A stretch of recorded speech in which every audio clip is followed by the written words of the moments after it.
Hello and good evening, everyone. Welcome to this week's new episode of Primetime Gaming with Mr. Boomstick and Friends. And folks, we got to tell you this: we have a big show. And all right, what's wrong? Okay, we got to mute that for a second. Okay. Listen, sorry about that. Someone's joining the podcast for the first time. He had some child issues in the background. We'll get back to him momentarily. But listen, folks, I got to tell you, Scarlet Nexus has stolen my life. And I'm doing the biggest cardinal sin in gaming. And that is playing 3 games at once. I do not like doing that. Welcome to my world, buddy. You know what? Because I'm playing Mario Golf on the Switch, and it's amazing and addicting. Like, I'm in my bed playing this. It's just, I can't stop. Of course, I'm still playing Ratchet and Clank because I really want to platinum it, and I have not beaten it. I'm close. I think I'm about 3/4 done. And then I put on a little game called Scarlet Nexus that I was a little questionable about, because back in the days, I used to really enjoy JRPGs and these types of experiences because I imported a lot of games, and I haven't really been playing them. And I was like, wow, you know what? I'm going to jump on board. This looks really good. And I played the first half an hour. I'm like, man, did I make a mistake? But I'm here to tell you that if you're on the fence, this game is the supers that you can do and combo are just it's monster. It's just complete monster. Let's get into, of course, the introductions. Let's see if we're still waiting for 2 people. Everyone should be here momentarily. Cyber should be here momentarily. But let's get into the people that are actually here. And we're going to go, here's Everborn Saga. There he is, not late to the scene. Middle-aged gamer guy, man. How the heck are you? Are you ready for tonight's show? We first of all, I already had the show planned out, and then of course Xbox had the breakdown that they just changed the gaming as we know it. We're going to get into what the Xbox Series X server blades mean for xCloud and how that, in my opinion, propels them years ahead of Sony and Nintendo, who seem to be left kind of holding the bag when you're talking about getting people to play your games. Hey, Boom. On anything. Yes, sir. Boom. That's a correction. That's decades ahead of Nintendo. Oh, sorry. Well, you know what? Continue. We will get. Well, listen. The man hasn't even sat down yet, and the slander has begun. Oh, I love it. I love slander, especially when you're talking about video games. But middle-aged gamer guy, how you feeling, bro? Yeah. Oh, yeah, man. I am awesome tonight. Good evening, everybody, and to our special guest as well. And chat, you guys are always awesome. We got some great topics. And yes, you know what? You could write topics 5 hours before a show, and guess what happens? Someone's going to drop some news. But let me tell you something. When it comes to that thing, and we're going to get into it a little bit later, but I'll tell you one thing. If you guys starting to get used to Microsoft pulling up ahead, decades ahead of everybody else, well, get used to it because it's only going to get crazier. Yeah. This is just the beginning. This is the lighting of the torch. This isn't even the tip of the iceberg. So, guys, I am fired up. We got a great show. Let's get right into it.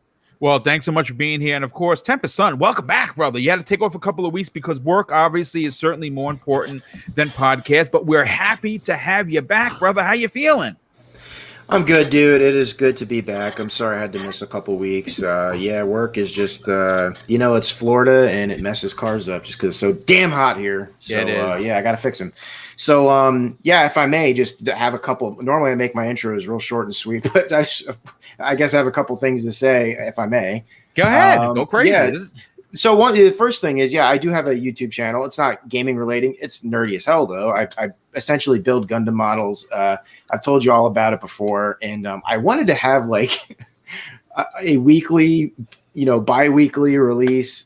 That's not going to happen. I'm still going to make it. I'm still making them or working on making them constantly, and I'm going to film it. So I will be pumping out videos. It just might not be every week like I originally thought. That was a little ambitious of me because I still like the game and be a father. So, and be a husband. I have to devote some time to that too. So, but the second thing is I just want to speak on Scarlet Nexus. I saw you tweeting about it, dude. I knew this. The minute I saw your tweet, I was like, yeah, this game is right up his alley, and indeed it is. Yeah, I avoided the demo on purpose. I wanted to go in blind, but I had faith that I would like it. I like these types of things, but I was like you as well. I didn't know that most of the cutscenes were going to be delivered almost like a manga or a comic. It's like literally playing an anime. It's crazy. Yeah, I didn't know that. So at first I was like, oh man, I was like, that didn't sit well with me, but there is still normal cutscenes like almost in the other game. But it's the depth. I like social stuff. I love Persona because you get to talk to these characters. It has a lot of that in here. Yes. The combat is at first, the first half hour, it felt a little shallow. You know what? That's because Yeah. they really. Look, I'm going to be honest with you. If you only play the game for 30 minutes, you're not going to like it. You Right. got to hang around a little bit to do. I mean, look here. Look at the super out of nowhere. It's awesome. This is just freaking awesome, man. It's great. She's a great character. I picked Kasane, and I want as soon as I beat the game with her, I want to go back and play with the guy. Because me too. I'm definitely gonna do that. Yeah, the other main character is integral to the story as well, and he's awesome too. So all the characters are really cool. It's just I look at this and how much it's entertaining me, and then a lot of people say in the computer, but Metacritic who? I mean, there's some wonky stuff on Metacritic about this game, and I like Metacritic is fun. just I saw some of the reviews coming for the Xbox side, which of course were preposterous as you would expect. This game runs incredible, looks incredible. If you like JRPGs, real quick, Gary Duddle in the chat is asking whether or not this is real-time fighting. Indeed, it is. No turn-based. You are in control 100%. And when you, like I said, I'm learning the moves. As you're going to see, this is very early in the game. There's even an earlier clip, but I wanted to show off some of my skills that I acquired. I'm popping achievements left and right. It is some of the things that you do. I just got the ability to be able to siphon two people's powers off of them at once. Which is just crazy. That's the thing. Like, you get these companions, like you just saw her companion pop up on the screen there. See, by borrowing a duplication power. Yeah, it's crazy. It's just so good. It's I can go on forever, so I'll stop. But it's just really good, and I enjoy it so much, and I am so thankful. Listen, I'm not shy about it. I'm an Xbox guy, and I'm just so tickled to death. I get to play this on my platform of choice. Yes. Thank you, Japanese developers. Thank you, Bandai. Thank you, Xbox. I mean, my Xbox has the marketing rights to this game, so yes, they do. I hope it does well. And just thank you. I can play it where I want to play it. So, well, I will say this: it would not be surprised that folks, if you're not looking to buy it, hold on to your butts, because this is going to be in Game Pass in 6 months. And I'm not saying not to buy it. I'm saying that if you are, your backlog is as long as my arm, and I'm a very tall man at 6 feet, then maybe this isn't for you. But I'm telling you right now, you know how a game gets you when you're sitting. I'm home. Mrs. Boomstick, she's working. I'm recording footage. I sat back in the couch. I paused the game for a second. I said, how come I stopped playing this? I mean, what was wrong? What did I play that I stopped this? And honestly, folks, I'm gonna be honest. Like, I love this show. I can't wait for it to be over, because I'm gonna play the hell out of this game afterwards. But listen, let's continue with introductions. Kay Asante, my friend, you are tearing up the charts, not only on Twitter, but with your 2 shows. And I love what you guys are doing over there. Passionate about the craft. Really professional the way you speak. This is why you're a part of the show. How are you, my friend? Good evening, folks. I am good. How are you doing, Boom? You know what? I had a little bit of a break, but I really did. I just wasn't podcasting. I still was writing. I still was, you not podcasting? How long did that last? Maybe 4 days. Exactly. But no, I'm real happy to be here. Welcome to everybody who joined us in the chat. It's already crazy and lit in there. I'm already having good conversations. Welcome to the new guest, Jedi. Welcome, Jedi Saga. Welcome to the panelists. Appreciate you guys being here. And I haven't tried that. I played the demo, Scarlet Nexus. I was on the fence at the beginning. The demo put me over the fence. I really enjoy it, but I have so many games that I'm like, I need to finish Mass Effect. Like, I just need to. I'm halfway. I'm still 40 hours in, and I haven't beaten Mass Effect 1 yet. I'm just exactly, and I'm still. I just finished Ratchet and Clank, so it will become. It'll join the list eventually. It's just for now. I'm kind of at my wit's end, and even Quick Resume isn't helping on that one. So I definitely I will definitely be playing it for sure. I think you're gonna like it. If you like those types of games, you're gonna appreciate it. I definitely felt myself not only wanting to continue this, but I think I'm going to go back and I'm going to play some of the older, Japanese-based titles that came out on Xbox that I missed out on.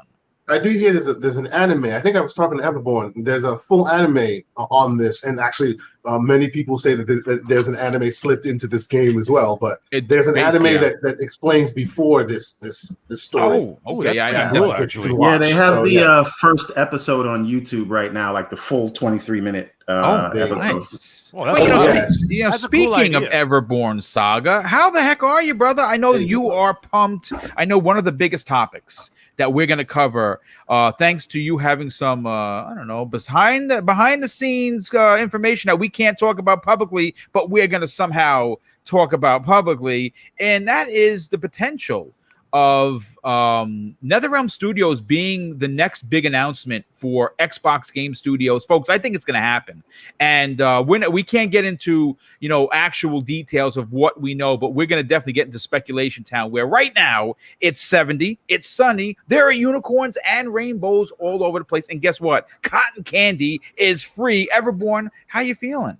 I'm all right. I'm good. I'm well. I'm hot as hell because my office does not have an AC in it. You know what? You got to get that fixed. If you get a portable one, this is absurd. I bought mine 2 weeks ago. Standing room only, my friend. Come on, get one. But I also would like to shout out to a fellow Saga. Hello, Jedi.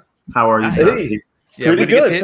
We're gonna get to Jedi's introduction momentarily. And I finished Ratchet. I'm getting into Sea of Thieves, which Kay Asante and I are trying to put together a Pirates crew for this weekend to play and potentially stream live.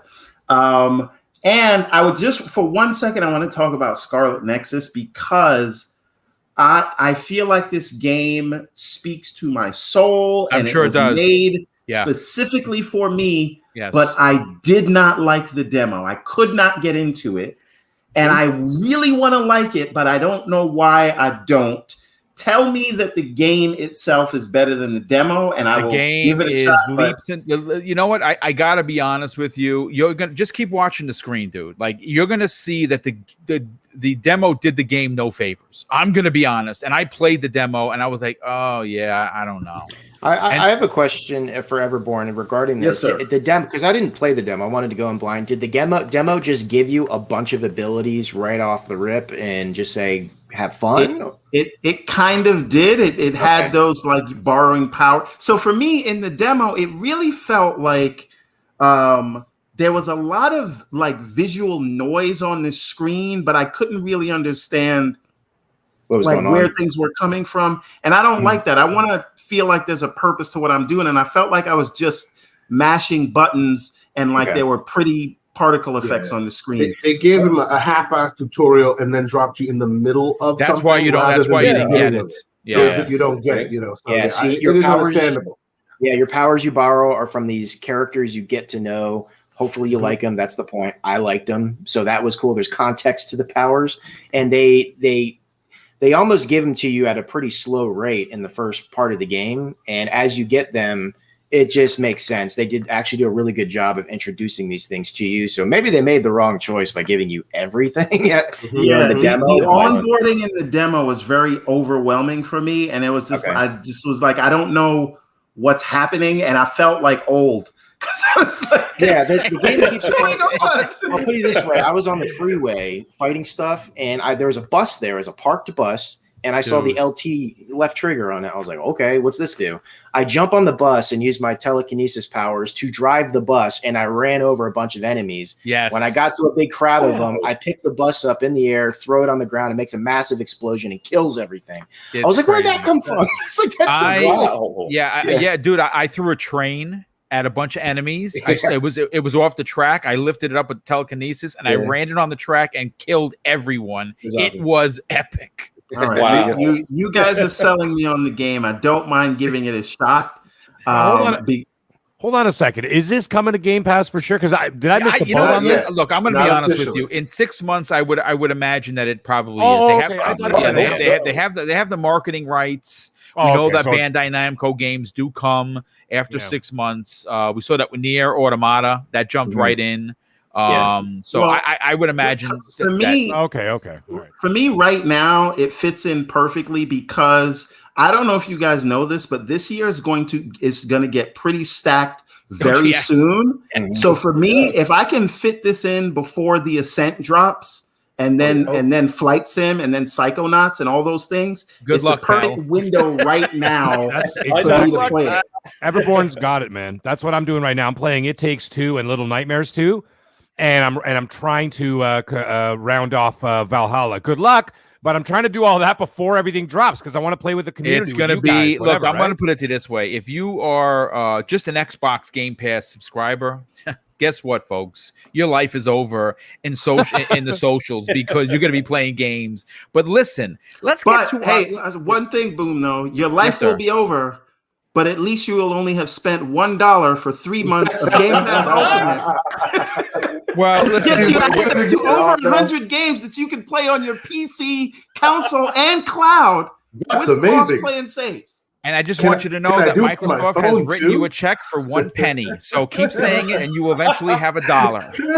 And we're going to get into that as well. First of all, let's welcome to the panel Jedi Saga, making his debut on Primetime Gaming. Jedi Saga, we talked in DMs. You know, I love bringing new people from the community into the podcasting scheme, simply because I was shown an open door by Mooch. Now, again, whether you agree with his opinions on how he talks about Xbox or not, I'm always going to be indebted to the man. He obviously reached out to me after I DM'd him about coming on the show, and it's literally his hands that put the tracks down for this basically network of shows that I have created for myself. That's where I started. But Jedi Saga, welcome to the program. Well, thank you. Sorry for the beginning. My daughter. No. Listen, it these never things. Listen, fails. this is real life, brother. We're not in the studio, but listen. Hopefully, your family's okay. Welcome. I'm so glad that you're here, and hopefully, you're going to have a lot of interesting things to say tonight. Well, you know what? I've been waiting to actually have this forum. You know, I've been on a few other shows, and it's like, you know, it feels good to be able to just talk Xbox. Now, I have to be honest. I was looking at one of your topics, and it's going to be about PlayStation. I could give some opinions, but I'm one of the rare folks that don't have both systems, and that's okay. I'm not apologizing for it. So, No, but it's perfectly fine. But I'm excited. You know, I'm looking at the Scarlet Nexus. I'm like you guys. I played the demo and I wasn't impressed, and I want to play the real game, and I'm hopefully the full game will make me kind of change my mind. But when I played the demo, I just felt, I don't know. There was something missing. But I'm looking forward. I'm eventually looking forward to playing it in Game Pass. I think it's eventually going to get there for sure. But listen, folks, let's get into the crux of why you're here. We're here to talk about video games. We have almost 300 people here. We're 18 minutes into the show, and our good friend Chaos Mike drops the first super chat of the night for $5. Says, "Boom and panel, you guys are awesome. Keep it up, brother." Well, thank you so much for the kind words, but more importantly, thank you for the generosity as always. But folks, you know, I write these shows in anticipation of having show notes and a plan of attack. And every now and again, or recently, what seems to be like almost every other Monday, Xbox just drops some big news. And today we have some of the biggest news, I think, in gaming. I think it's industry changing. I don't think that the mainstream websites, you know who I'm talking about. You're talking about the IGNs and the GameSpots and the Kotakus. They have really grasped what this means moving forward. And of course, what I'm talking about is that it is official. It has been confirmed via Xbox Wire that, of course, the Xbox Series X server blades are now incorporated into Project X Cloud or X Cloud, Xbox Game Pass Cloud Gaming, whatever you want to call it. And I do have some notes from it. I kind of want to read exactly what they had to say, and then we're going to get into what this means moving forward and why Kay Asante, as well as our good brother Everborn, feel that Microsoft might have overstepped both Sony and Nintendo by decades. And this is what Xbox Wire had to say.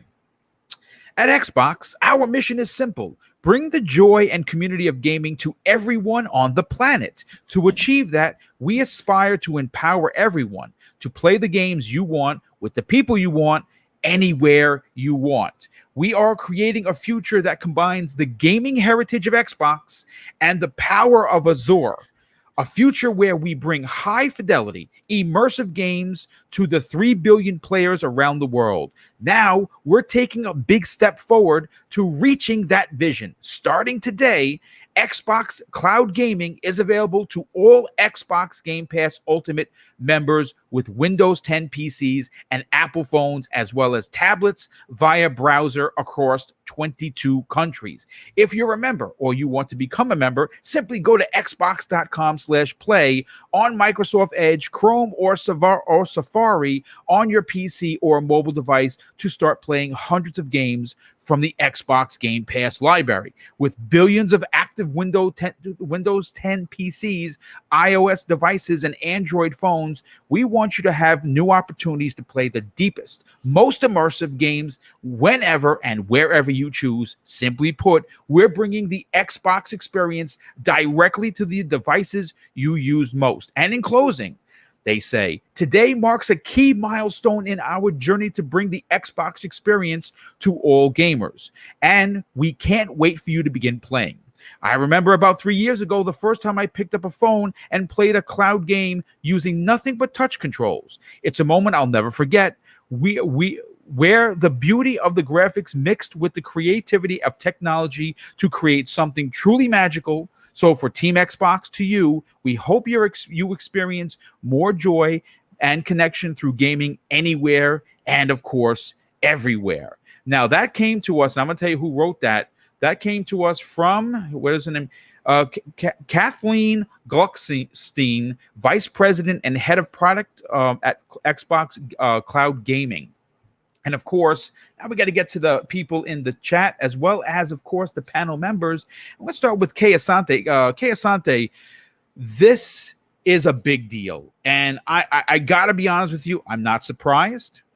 I'm a little disappointed that we didn't see the gaming media explode with stories, because if it was negativity, you would see it in spades. But because it's something positive, we're only seeing it from the sites that I go to. We're talking about the Game Rants and our friends at the Video Games Chronicles and such. The smaller sites are talking about this game, literally, pun intended, game-changing event that happened today. And this is happening much sooner, Kay Asante, than we originally thought, because remember, the chipset shortage is a real deal. They want to sell these consoles, but they're still adding these server blades. How do you think this is going to change gaming? Oh, I'm sorry. Were you talking to me? I was busy playing Halo on my backbone, using my phone on xCloud. Oh, I'm sorry. Oh, forgive me. All jokes aside, though, believe it or not, this has actually been in the xCloud, the Series X server blades have been kind of showing up on games for about the past, I'd say, month now. We depending on the game you play, if you play it often, we've seen some changes. I noticed, as I've said, I think on the show before, I'm always on this never-ending hunt to get all the campaign achievements for Halo MCC. So I've noticed from one day to another, all of a sudden, that load screen was instantaneous. Right? It was, yes. Oh, yeah. And all of a sudden, you can go in the settings, and certain games that give you that option let you now choose. You want to pick 120 frames. You can do that on your phone. And obviously, if you have a phone with the frame rate that supports it, and I have an Android phone somewhere on here that does support it, so it really does make a difference. And for all of those who are rightfully on the fence about, well, this is just an option, the latency and how slow it was, you're absolutely right. But as with all technology, the ball rolls forward, and you guys need to give it another shot today. Doesn't mean that it'll replace your console immediately today. 100%. Oh yeah, you can't stream it at 120 frames, of course not. Yes, but you can make those options, which tells you that the Series X blades are in effect in use, right? Obviously, even with the Series X blades in use, it won't look and play like it does if you're local, but it's so much faster, so much better than it was, I'd say, even 2 weeks ago, right? So as far as how it will move things forward, yeah, honestly, I think if there's a problem with the way this has come forward, I will give Microsoft a bit of this. I'll give them a bit of the negative on this one, because they themselves have been trickling it out little by little, and then today made the announcement, and it's not as big of a splash, because those of us that use it as frequently as I do, we've already noticed it. Right. And You can actually even go on Reddit right now, and there's a thread of all the servers, all the games that all of a sudden are now we know for sure are on Series X Blades. You can just tell, and it's a huge list by today because it's been compiling for some weeks now, right? Right. So, hey, Kate, just go one ahead, thing. Kate. Go ahead. The genius of it is they've made very clear that this is like a beta.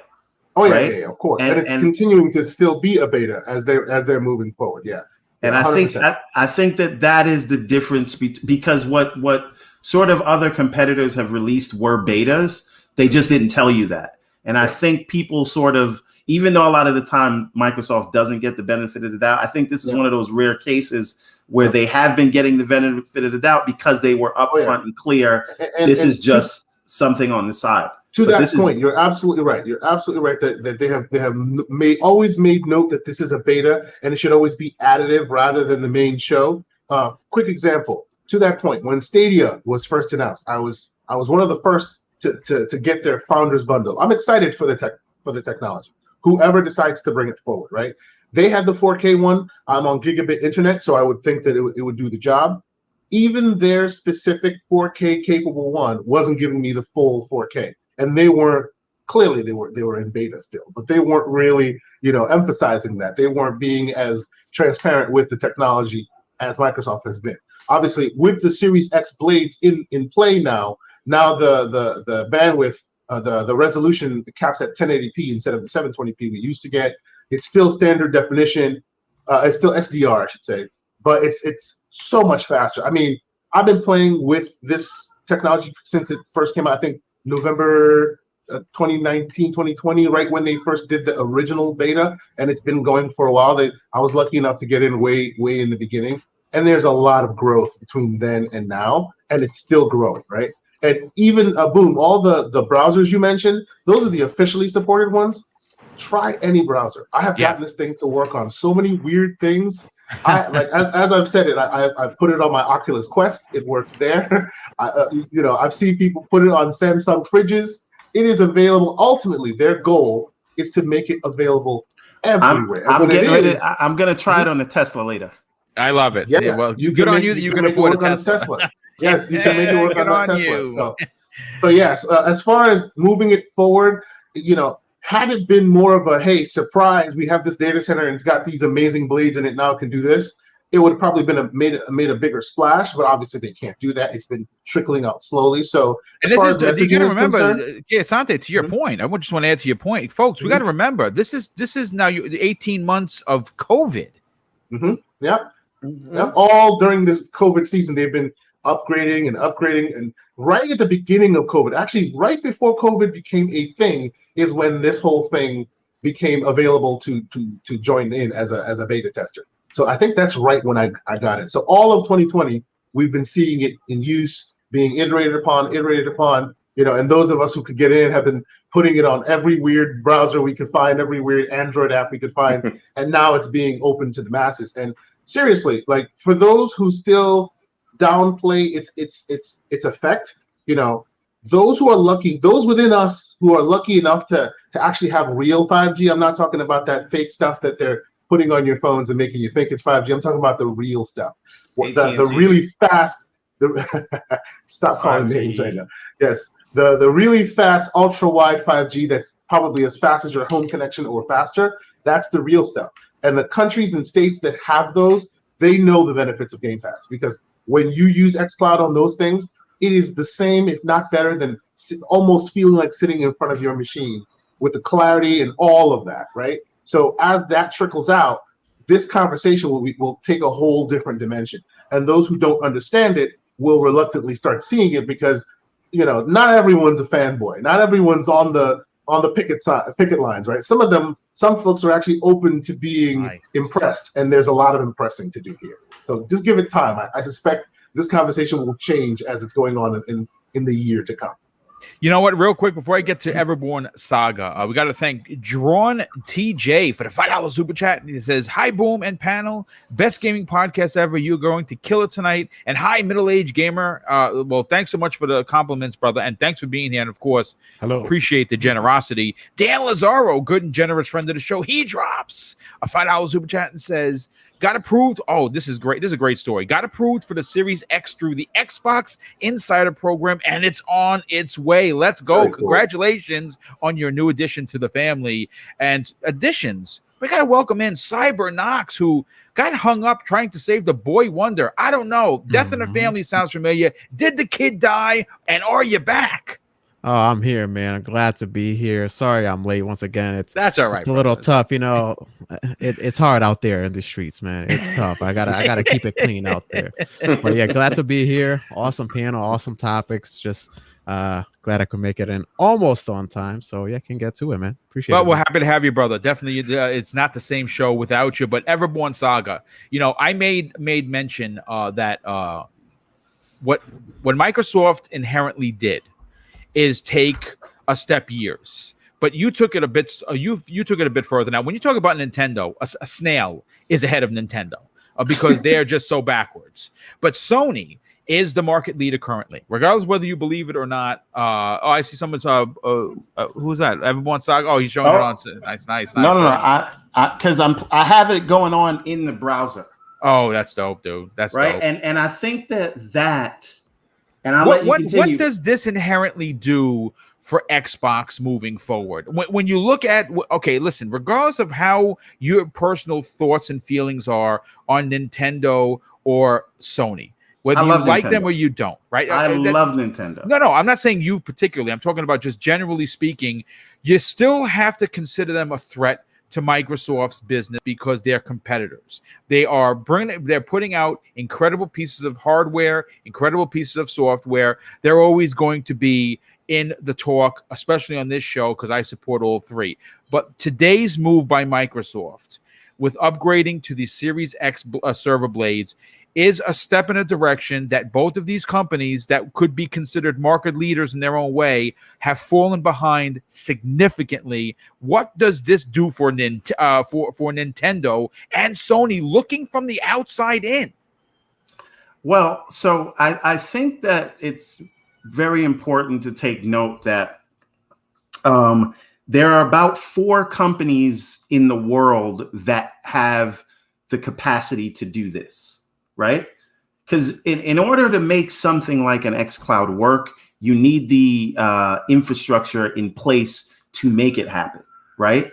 And just very simple things like handling latency and having the server footprint worldwide and a cloud infrastructure that you're not paying someone else for, because one of Netflix's largest expenses is paying AWS. For Amazon for using their servers. So it becomes a lot more difficult to run a streaming service when you have to pay for the sort of bandwidth and the pipes to run it on, as well as come up with a competitive price and have the money left over to invest into new content acquisitions and work on deals. So not many people can do this. And even the other players that can, they have proven that they don't really have the stomach for the long-term investment that is required to build this,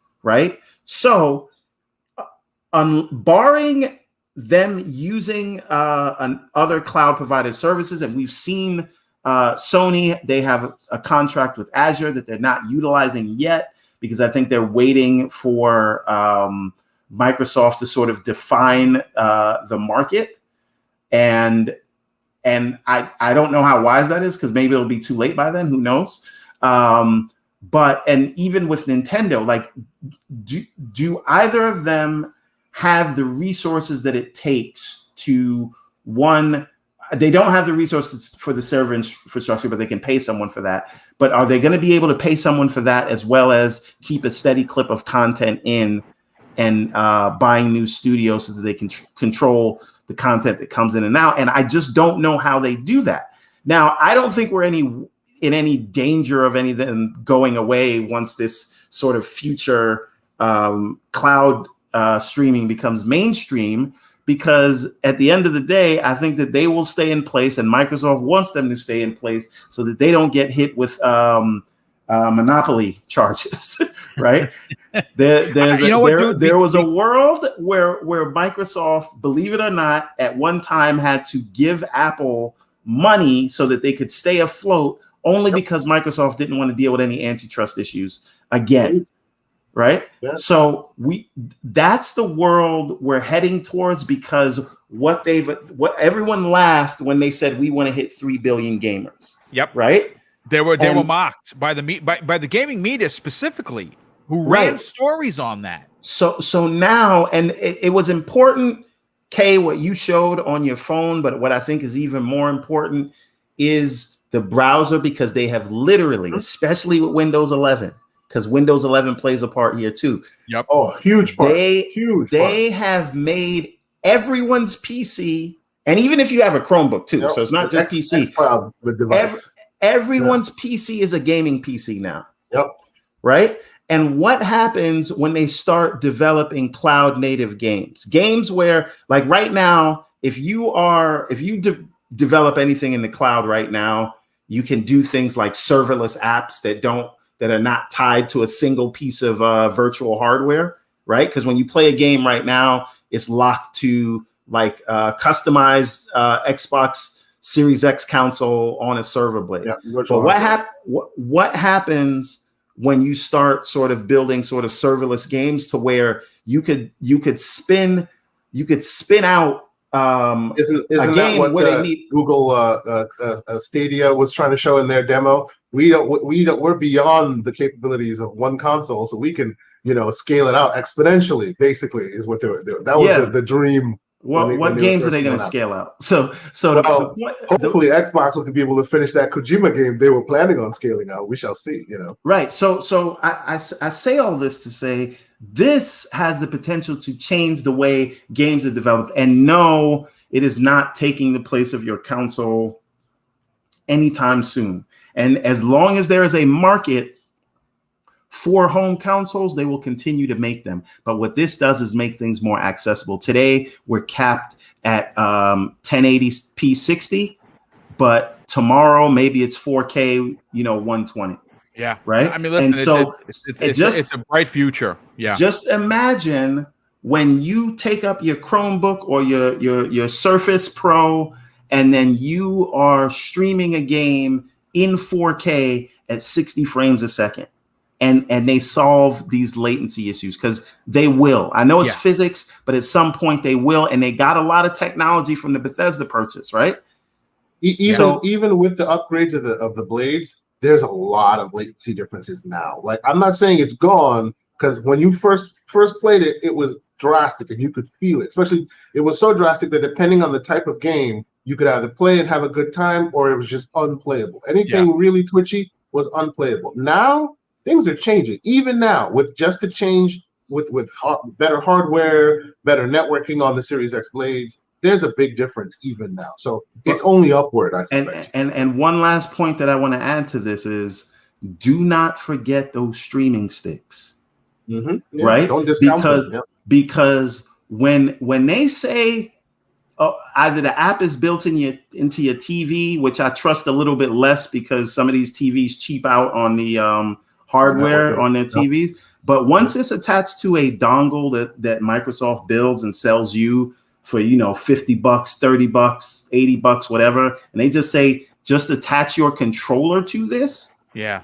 And then you're giving a console experience to anyone that wants it. What happens then? What happens to sort of the deals that Microsoft can work out when they say, guess what? We have 300 million people playing in the cloud. Those are our daily active users. Well, where do you want to release your game? Yes, well, to that point, this is where Xbox Game Pass is going to come into play, because what you just said there is, I'm going to pass this over to Middle-Aged Gamer Guy, because we're going to numbers talk. Everborn, you have your own business. You understand how important numbers are. You 3 of them, and numbers make a big difference. Numbers get you people to want to invest in your company. Middle-Aged Gamer Guy, yes, sir. He said something very interesting. What happens when Microsoft tells X developer or X publisher, we have 300 X amount of people in the server right now on Xbox Game Pass playing the game. Do you want to put your game? I already know for a fact, and folks, listen, I'm not a dealer. I'm not a cult. I'm not some of these other big wigs like a Jeff Grubb who have actual people I can call up. Hey, Jimmy, what do you got going on with Microsoft, and get the scoop? I have people that reach out to me. I do know several developers that I've become friends with, and I have been told, not by one, not by two, but by multiple, that there is a line, a literal waiting list to get into Xbox Game Pass. That's right now at 25 plus million. Once this thing gets off the ground, once xCloud gaming becomes a thing and people are playing on their refrigerators, on their TVs, on their phones, people are going to want to line up because they're going to have the casual people playing their game that wouldn't miss out. For you, looking at this standing back and looking at this from a big picture, how big of a deal is this for Xbox, but more importantly, Microsoft moving forward? Well, first of all, who's going to say no? Exactly. You know what I'm saying? Like when you got those kind of numbers looking, and this is where it all comes into play. Now, I know, remember it was a dirty word like 5 years ago, and for some people it still was microtransactions. Yes. Right? A lot of the, even if it's cosmetic, okay, let's just say, all right, we're going for just simply cosmetic microtransactions, whatever the hell it is, blah, blah, blah, blah, blah. You want a fancy pink shirt, go right ahead. Whatever you want. Okay, but the thing is, if you've got, like you were saying, okay, let's just say you had 300 million people on the service, okay, which is astronomical. I mean, that's way more than even I would project, but I'm just saying, let's just say. I'm not talking about Game Pass either. I'm just because we're going to get to a place where you buy a game and you can just stream it straight in the cloud. Right. So then that would give everybody access to it without the price point of sticking a $500 box in front of you in order to play the games. Yep. What does that do? That frees up money to be able to do other things. Like, for example, hey, maybe I will buy that DLC. Maybe I will buy that $50 season pass. Yep. 100%. Right? Because I didn't have to pay squat for like the last 7 AAA titles that just came out, right? I looked at this fall, for example. I don't want to get off topic, but I just looked at this fall, and my wife and I game share, right? So we're looking at it, and I'm just like, okay, so what are we buying? And she literally said, I won't tell you exactly what she said, but she said, F Battlefield, we're not getting that. Yeah. I said, we can wait because it'll be in Game Pass in January. I'm like, yep, you're right. And my response was, well, F Call of Duty, because I don't even know what the hell's going on with that game. And that I heard game is supposedly a disaster. Development hell right now. Yeah. It's going to limp out of the gate, and it's back in the 50s. Oh, you know what I say? Oh, listen, keep going, because I don't want to go into a tangent here. No, I'm putting it in first place tie with Black Ops 4, that other nightmare. So anyways, Garbage. I'm ignoring that. So now I look at my fall and I said, okay, what are we buying this fall? We're like Dying Light 2, which might be in Game Pass, by the way. Dude, I'm telling you, it's going to be there, bro. Right? And Far Cry 6. And what the hell else is coming out? Everything else is coming out on Game Pass, right? So now, what am I spending? $80 for the entire fall. I used to have to spend $700 between September and December. Now that's taken away from me. The reason why I'm bringing that up is you tie it back all into this xCloud and everything else. Now you're going to get gamers, Sony gamers, Nintendo gamers, casual gamers, people who aren't even like gamers. They'll get into it. Why? Because now it's accessible. And I got to tell you, for all the casuals out there, or people like I talk to like even the fathers in the neighborhood, farting around while the kids are playing on the playground. And they're like, hey, so like you do like game shows and stuff on YouTube and podcasts and stuff. I'm like, yeah, man, yeah. And I'm like, oh, do you game? He goes, yeah, I got like a PS3. And I'm like, okay. And the reason why, and I asked, I go, did you just give up on it or whatever? I swear to God, they're like, oh, it's too expensive now. That's the answer I get, because you know that like if you're going to go right into a new ecosystem, is anywhere from $700 to $1,000 day one. If you buy a controller, or an extra controller, a console, a couple of games, $1,000. A lot of these guys don't want to spend that because they do, I don't know, they have other hobbies or whatever. That's fine. But anyways, the point is, when you get down in this xCloud thing, this is where it's going to blow up exponentially, because you've taken away minimum anywhere from $500 to $700 paywall.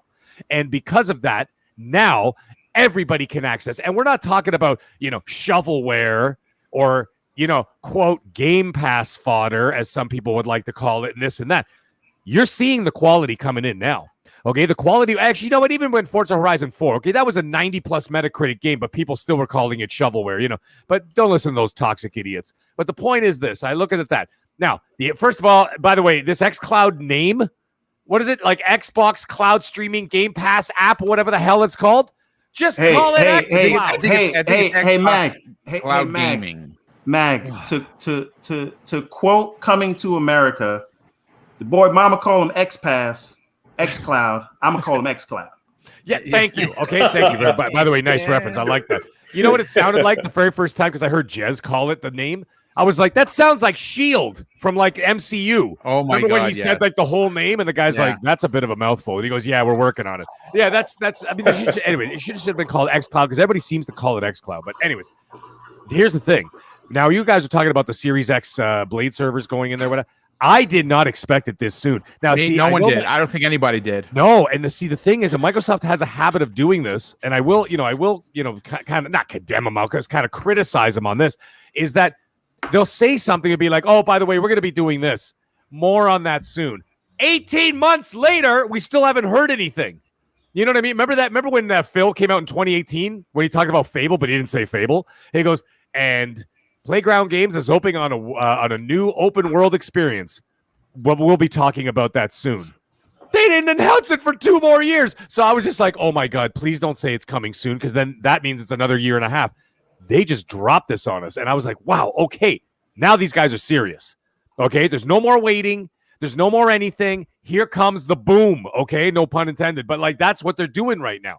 And the thing is also with this streaming, with the Series X blades coming in there, look at what you're going to be competing against. Okay, that's the thing that you got to look at in the long run. You got to look at what they did. Who did they knock out the box? Stadia. Garbage. And whatever Amazon Luna was going to be is another one that's gonna it's just gonna be baked into your Prime membership, and people are gonna play where they can. It's not gonna be a thing. It's not gonna be anything. But like Stadia, they knocked right out the box. It's over. Okay, Stadia's gone. So now who are they competing with? Somewhat competing with. You're dealing with like your Nintendo Switch. And I'm talking about on a cloud streaming service. Okay, I'm not talking about the consoles. I'm not talking about the PS5 and the Series X and the Series S. I'm talking about online. You're dealing with Nintendo because you're talking about portability. Okay, now when you get to the portability, yeah, okay, you could say like here's the thing, Nintendo, and I'm not really kind of whatever talking Nintendo because by the way I bought one this week, and because my kids were driving me nuts. And so I finally got it, but here's it is at the end of the day. I've been researching and looking in all the games. Apart from some third-party games, honestly, what is there? It's like Mario, Zelda, Animal Crossing, Pokemon, and everything else is just platformers. Yeah, Meg, I gotta say, it's really interesting you say that. Every time people do the comparison, I'm like, am I the only one that notices that the eShop has exactly the same games that come out on Game Pass? Like, yeah, and there are a lot of the same games, a lot of them. But no one says that. No, I don't understand it. But I'm looking at these games because I want to buy games for myself, and I'm looking and I'm like, all right, what games do they have here? Okay, they got Mario, they got Mario and Zelda, they got Mario at the Olympics. Okay, they got Mario swimming in a pool. They got Mario playing tennis, and I'm like, the Nintendo kids want, right? They want. No, it's true. It's true. And the thing is, and I'm not gonna smack talk the Nintendo fans because those guys are psychos. Okay, they are crazy. You know what? I think they're just as crazy as those My Little Pony conventions that they have at like the hotels, like those completely crazy people that dress up like ponies. And yeah, they're that nuts. Dude, Nintendo guys are crazy. I see what you did there, man. You talk crazy about Nintendo, these guys will come after you. I'm probably going to lose followers as we speak. But anyways, the point is, that's what you're competing against, right? So now what are you doing? You're going to be releasing Fables on the same size screen, I might add. Okay, because my cell phone is the same size screen as the Nintendo Switch, or at least the Switch Lite, which is what I have. Fable, Forza, Halo, Avowed, Doom, Fallout, Indie Jones, on and on and on and on and on. Back 4 Blood, all these other games coming. What is it? Ascent, Psychonauts 2. Like Scorn, all these games are going to be, it's going to go on forever. So now what do you've got? You've got this diverse catalog of games. Big AAA games that you will be able to play on the same size screen without having to spend $500 to do it, because the Nintendo Switch and one game up here is still $500. Speaking of price, and I'm not going to get into this too much, but speaking of price, here's the other thing. When you got like your only competitor in the mobile market would be the Switch. Okay, the Switch games are, you guessed it, folks, $105 here in Canada Yeah. for a brand new game. I just looked at because there's one I really wanted was Super Mario 3D World with Bowser's Revenge is $115 That is wow. for one game. Okay, now compare that to $10.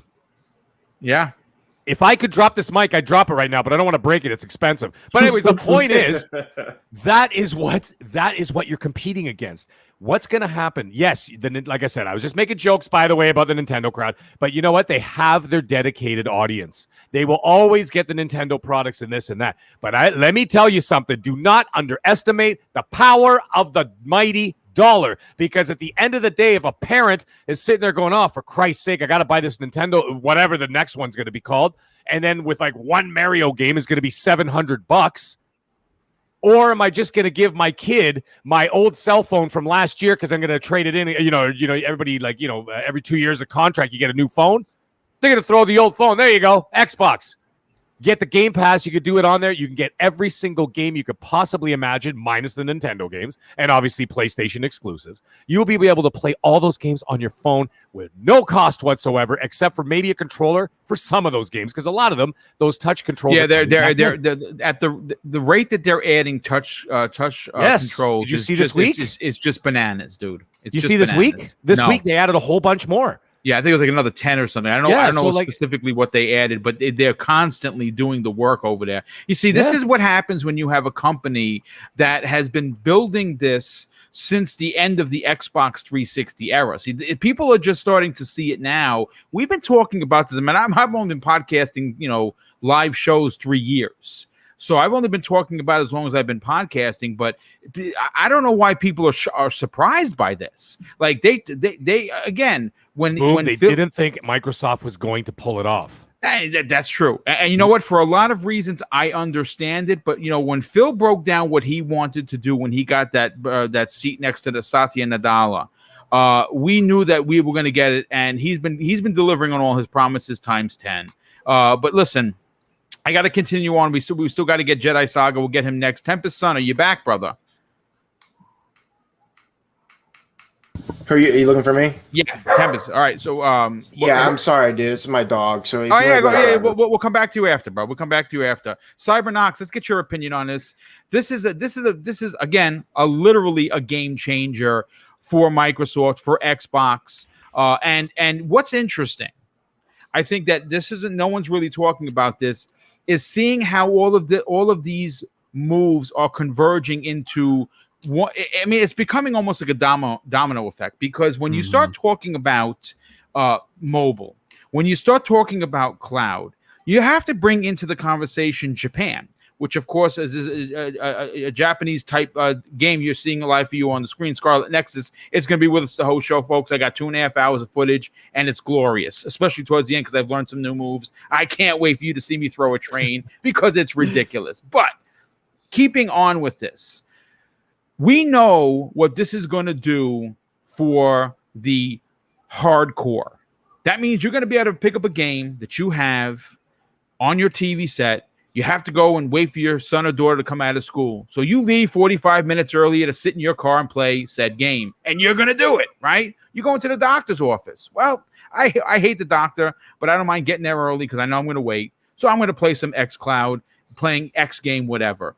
But you see, what people don't talk about is what won last generation for Sony wasn't the hardcore. It was the casual market. 85+% or 85+ million consoles sold were because of the casual base who wanted to play on the cool console. And I think right now you're going to see those same people who are going to be uptight about paying $70 per Sony game and seeing what glorious amounts of I think someone sent me a picture of it. It was like 432 games currently in Xbox Game Pass, and you can get that if you're new 3 months for $1, or if you're paying and you're just playing on console $10 or Ultimate at $15. It's a value proposition that no one in any industry is doing. Not the film industry, not the book industry, not the music industry. not even the gaming industry. They are leading on every front. What are your thoughts? How big of a deal is this for Xbox? Yeah, man, it's a huge deal. You know, I don't think anybody at this point can counter or combat the value proposition that Xbox Game Pass offers you. And I was actually surprised. I think the first time I saw that tweet, I thought it said Xbox One X, because they had the One S blades before, I believe. Right. Mm-hmm. And then I was just like, oh, okay, they're gonna go to the One X, No. They're already jumping to the Series X, and I was like, what? What is going on here? I'm just like with probably a lot of people on the panel, and I heard Mag talk about it right before. I was not expecting this so soon, absolutely not, and I'm dying to try it just because I've personally have not had a good experience with xCloud. I even discussed it with you guys in the private chat, but I have an iOS device, and there were limitations there in the beginning doing it through the browser and things like that. So oh man, I can't wait to go after the show, try this, but it's man, listen, we remember a few years ago, Phil Spencer said he's concerned in reaching that 3 billion mark, I believe. Yep. He said. And people laughed at him. People laughed. Hey, remember my comment, my reference to Phil last time. He walks into he goes, they called me a madman. You know what I mean? Yep. So his vision was honestly, I believe, the whole time to reach, like billions of people. And then he had a plan of execution, and we're seeing that plan come into fruition right now. xCloud has always been I think they're like the silver bullet, let's say, to maximize their audience, to reach all these all these people who can't get to a console, or who can't potentially afford a console. And we see what's going on in Japan now. Like the Series S, I believe, it's selling way better than the Series X, just because I believe the lifestyle they have there, how compact some of their apartments. Well, they're are, very minimal in Japan, exactly, and that's why the Series S is not only it fits their. I mean, listen, it's not a console nation anymore. Back 10 years ago, 15 years ago, yes, it was, but still, what you can get in that small package for the S, and the price is just unmatched, dude. And if you throw xCloud into that, now you're getting all your current devices working simultaneously into gaming. It's just like a no-brainer. It's right now. Listen, you probably seen Twitter right now going crazy with this Xbox Game Pass it's been hilarious advertisement. It's been funny. Like, I think everybody's been taking part of it, but it's really true. I think once you give it a try, there's so many games there. I know we had that graphic boom that we sent, like how many games that are there that are actually quality games. Like the games there, it's insane. Yeah. So I think the vision has always been there. I think we're getting to a point where the subscription numbers are continuously going to go up. I think it's going to reach potentially 30 million subscribers by the end of this year. Yep. So it's insane, man. And I like I said, this has always been the vision for Xbox, and to see it come into fruition now and actually seeing this thing work how it's intentionally supposed to work, it's amazing, man. And everybody has said pretty much what I've been thinking, and it's awesome. So you love to see it, and gamers win at this point, because now you're getting options. And then with Windows 11 now too, being they're integrating a lot of their gaming features into Windows 11. That's just going to be just another option for people to just be like, oh, hey, yep, right here, boom, stream, go ahead and enjoy your game. So yeah, man, it's great. It's amazing to see it. Yeah, absolutely. Real quick, I think it's Tyre 23333 in the chat. Drops a very generous $5 super chat and says, I'm at work and my Series X has been officially delivered. Well, congratulations on your new addition to your gaming family, my friend. You're going to have loads of fun. I'm loving my X. I even love my S. I have the S for the bedroom. I have the X for the main hub where I hang out. But let's get our guest, Jedi Saga. Let's get your opinion on this. This was announced today, and this is something that a lot of us did not think was going to happen for a while for a lot of reasons. Obviously, the shortage of the chips that make up these consoles is real. Sony's hurting, Nintendo's hurting, and of course, Microsoft with 2 consoles is hurting. But they somehow figured out a way to get these server blades up res to the Series X, which is something we did not think was going to happen at least this year. What are your thoughts on it? How big of a deal is this for Xbox gamers?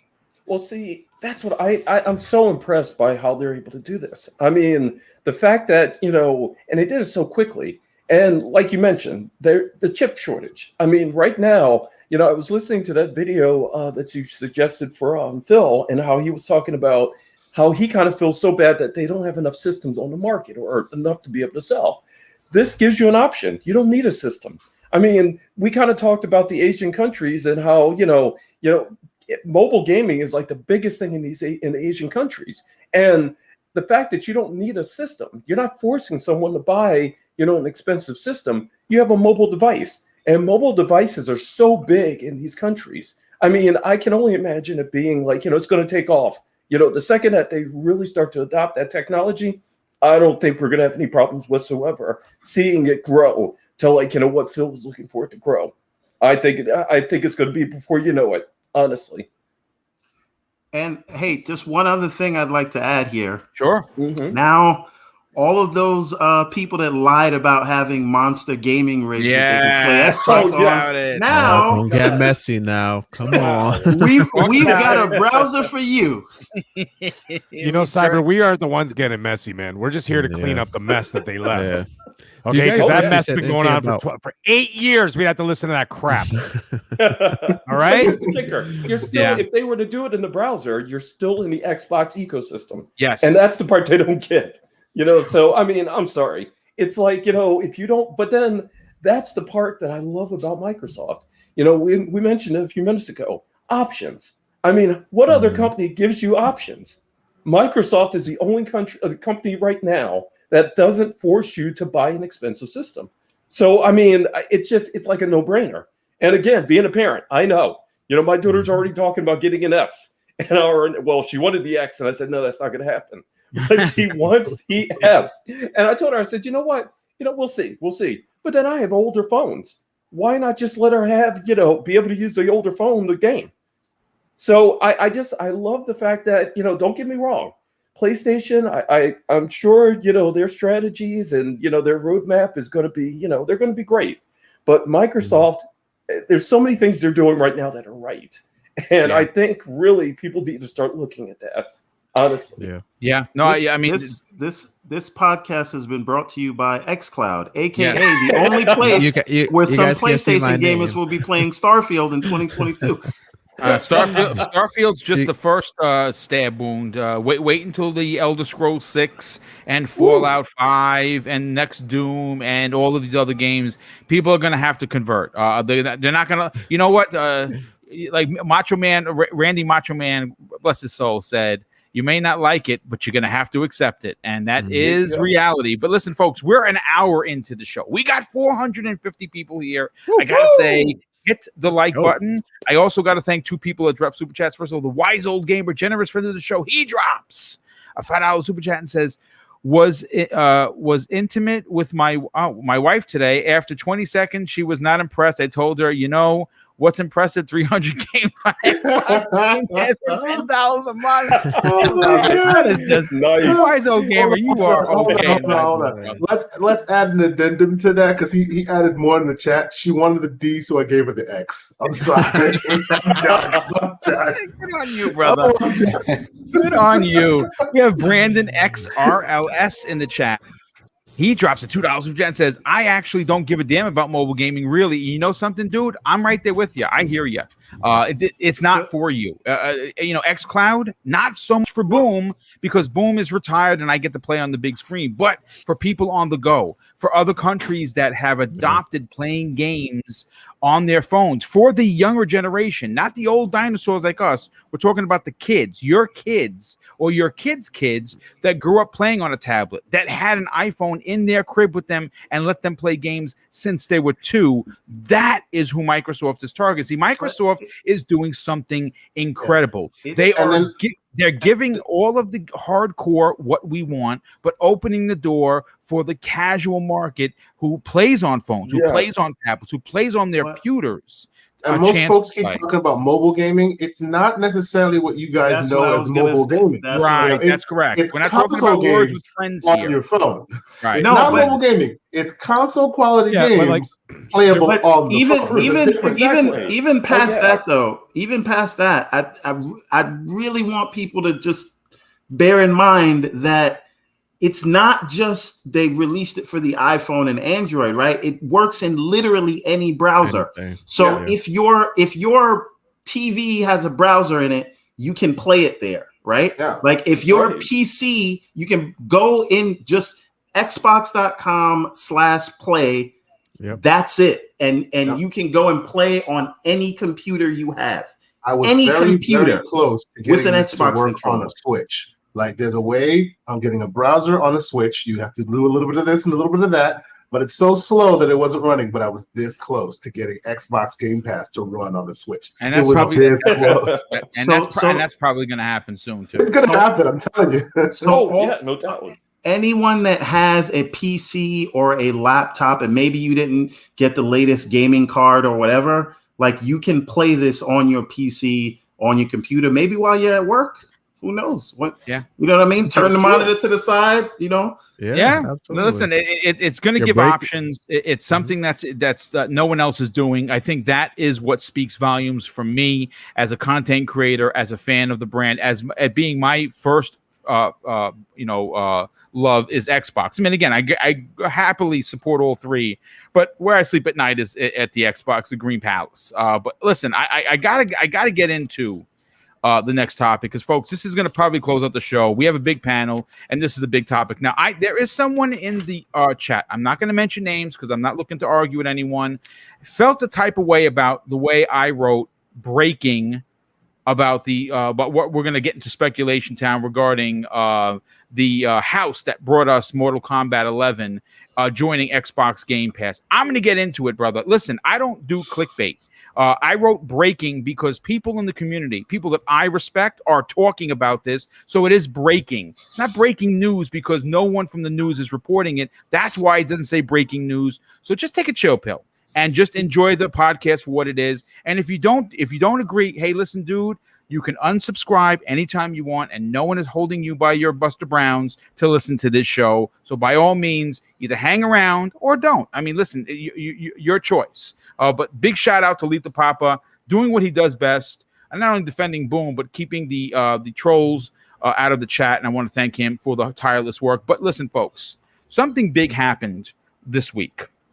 Or I should say last week. And that's why we come to the point of what I think is something that's not only already done, potentially, if it's not already done, going to be done soon enough. And I'm going to bring the facts, folks. We have known for a while that AT&T, owners of WB Games, is in trouble financially, structurally, any way you want to put it. People, employees are leaving by left and right. They're laying off people. They're selling off bits and pieces of it. There's a whole bunch of stuff about 5G for like 3 years. Sorry, just a whole bunch of stuff. But one of the big things that happened is, and this is just the when you hear the mountains about to crack open and collapse, this is what happens when you start the little pebbles start to come. EA has acquired Playdemic. Now they make a mobile game called Golf Clash. Apparently, it is a big deal, and it's such a big deal that they overpaid, and they got this from Warner Brothers Games and, of course, AT&T for, folks, guess what? $1.4 billion in cash. That's right, with a B. $1.4 billion in cash is what they bought Playdemic, who makes Golf Clash on mobile. So that tells me that this was a big deal, and obviously EA, they're the king of sports, right? They want to be in the mobile market as well. Well, after that, we started hearing rumblings. Now, actually, let me back that up for a second, because even before this, we heard before E3, even before the end of 2020, that Microsoft had stepped in to the big, seat at the big table, potentially buying WB Games. Now, that actually did not eventually happen, but we have heard from numerous rumblings within, again, this is all rumors, folks, that AT&T is looking to offload more. Now, we have to talk about what, of course, you see the thumbnail, and that is potentially NetherRealm Studios joining Xbox Game Studios. And you know something, folks? I think it's going to happen. And and like I said, we're kind of going to stroll down speculation town. But again, it's always 70. It's sunny, full of unicorns and rainbows, and of course, all of the cab rides are free. And and of course, while taking these cabs, people are feeding you ice cream. So it's a great place to be. But we have to go back a few days ago with Phil Spencer doing what Phil Spencer does best, and he showed up on a podcast called Dropped Frames, and of course he mentioned Killer Instinct, and as one of the panel members asked him, why don't we have a Killer Instinct? And this is what Phil had to say, and this is why I brought this into tonight's topic. Phil Spencer said, "I'll just say Matt Booty and I have discussed many times Killer Instinct and where we would like to go with it, and it's not out of our minds that it might be it's not out of our minds, but it's in our hearts. And in our minds, we want to continue to do something special with Killer Instinct."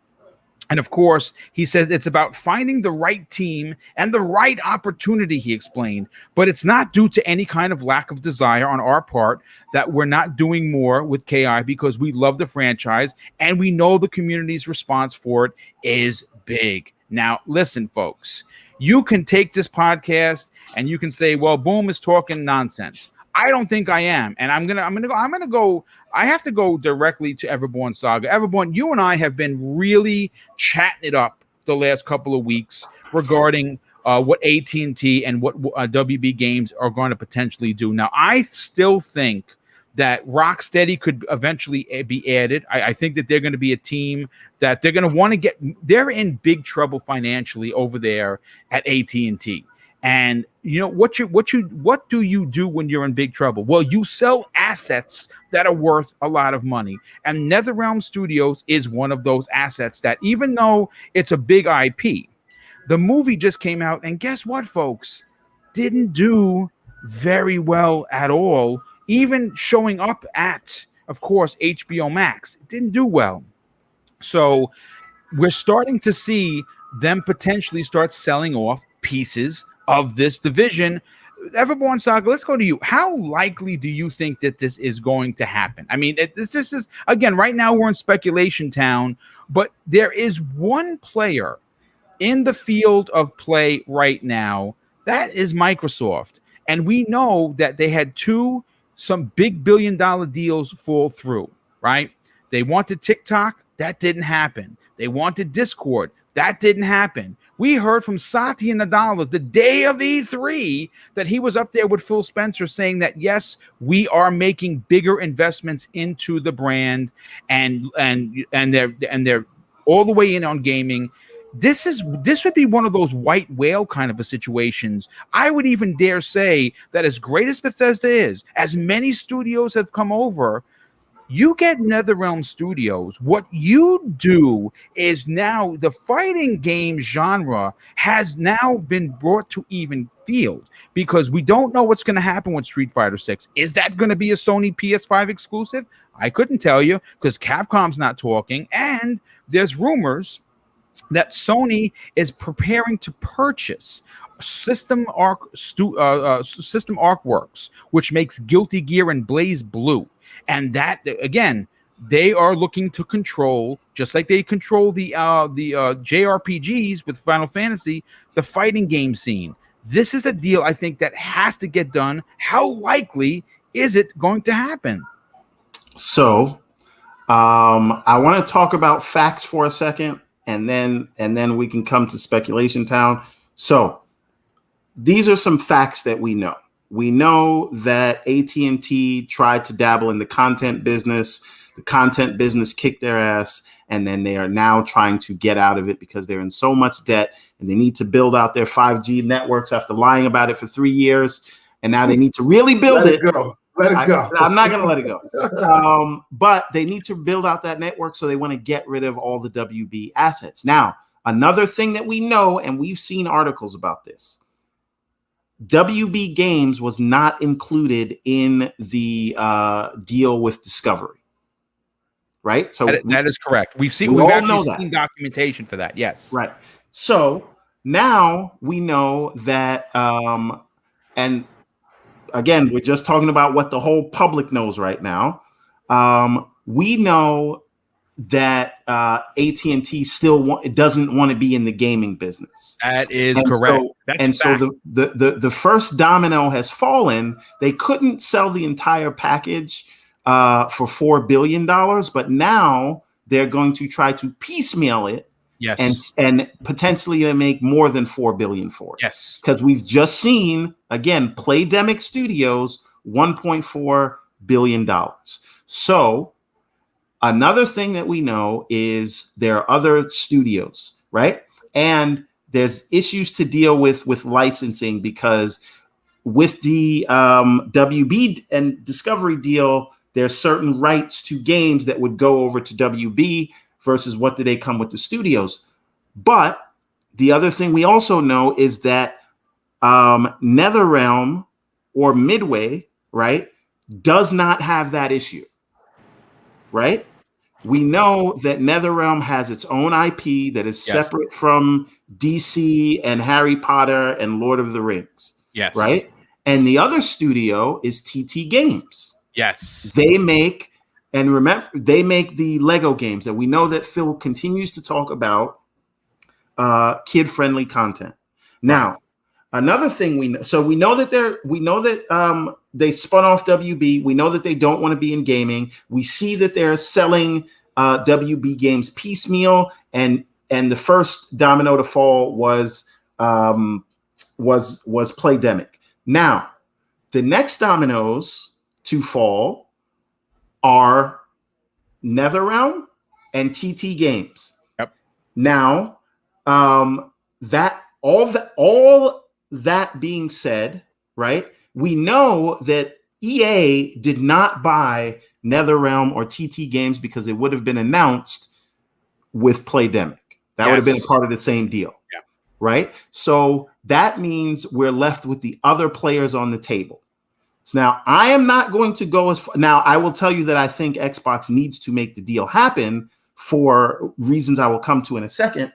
But I'm not going to say with certainty that it is Xbox doing it. Now I want to throw some spice into speculation time, right? I know it's always sunny. I know they're feeding you ice creams, but I want to throw some spice in here. Look at Sony right now, right?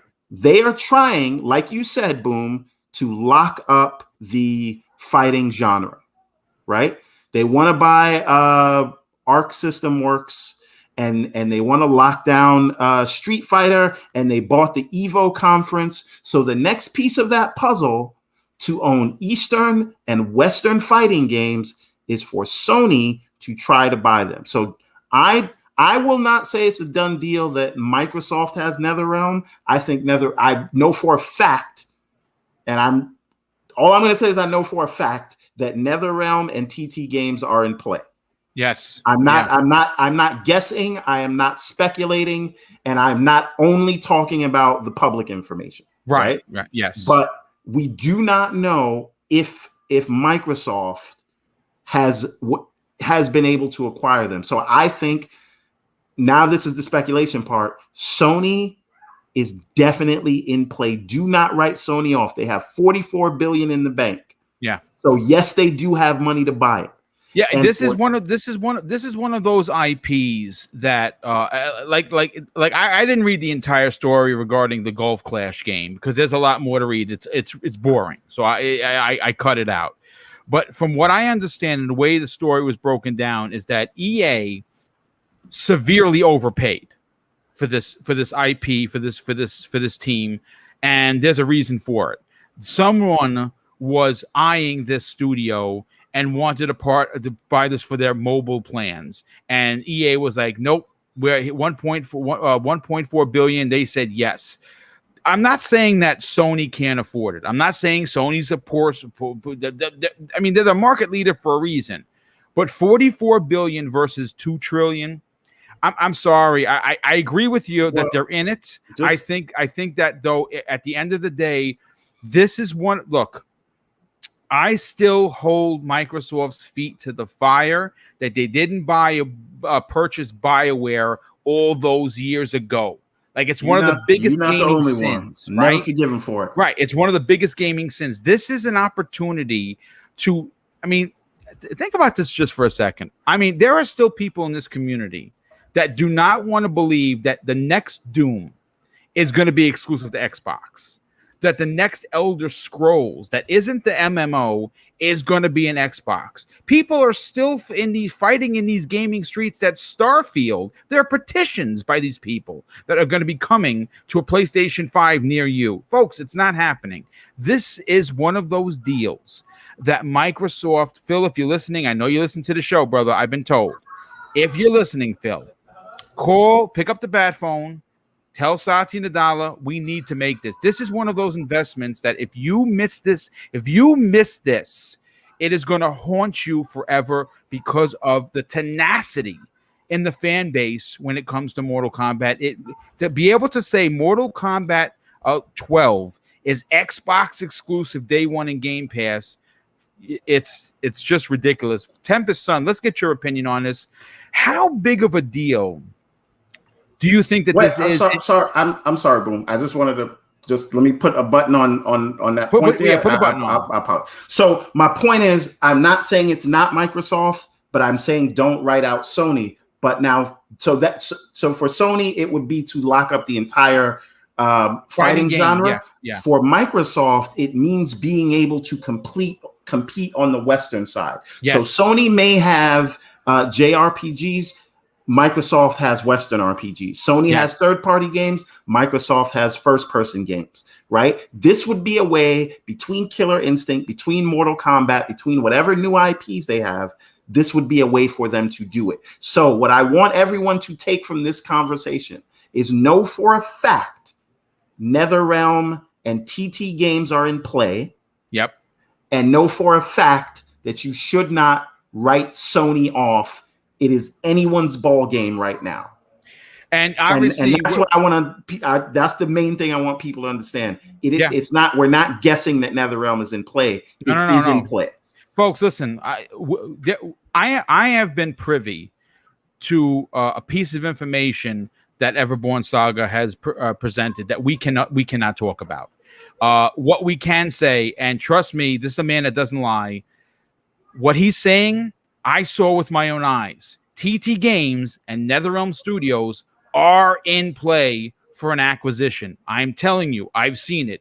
Everborn Saga said, boom, you got to see this. I nearly fell out of my chair, but that is all we can share with you. Trust us when we tell you we don't BS when it comes to this stuff, because obviously the internet will hold our feet to the fire. But Tempest Son, when you talk about NetherRealm Studios, Mortal Kombat is a franchise that's almost 2 decades old.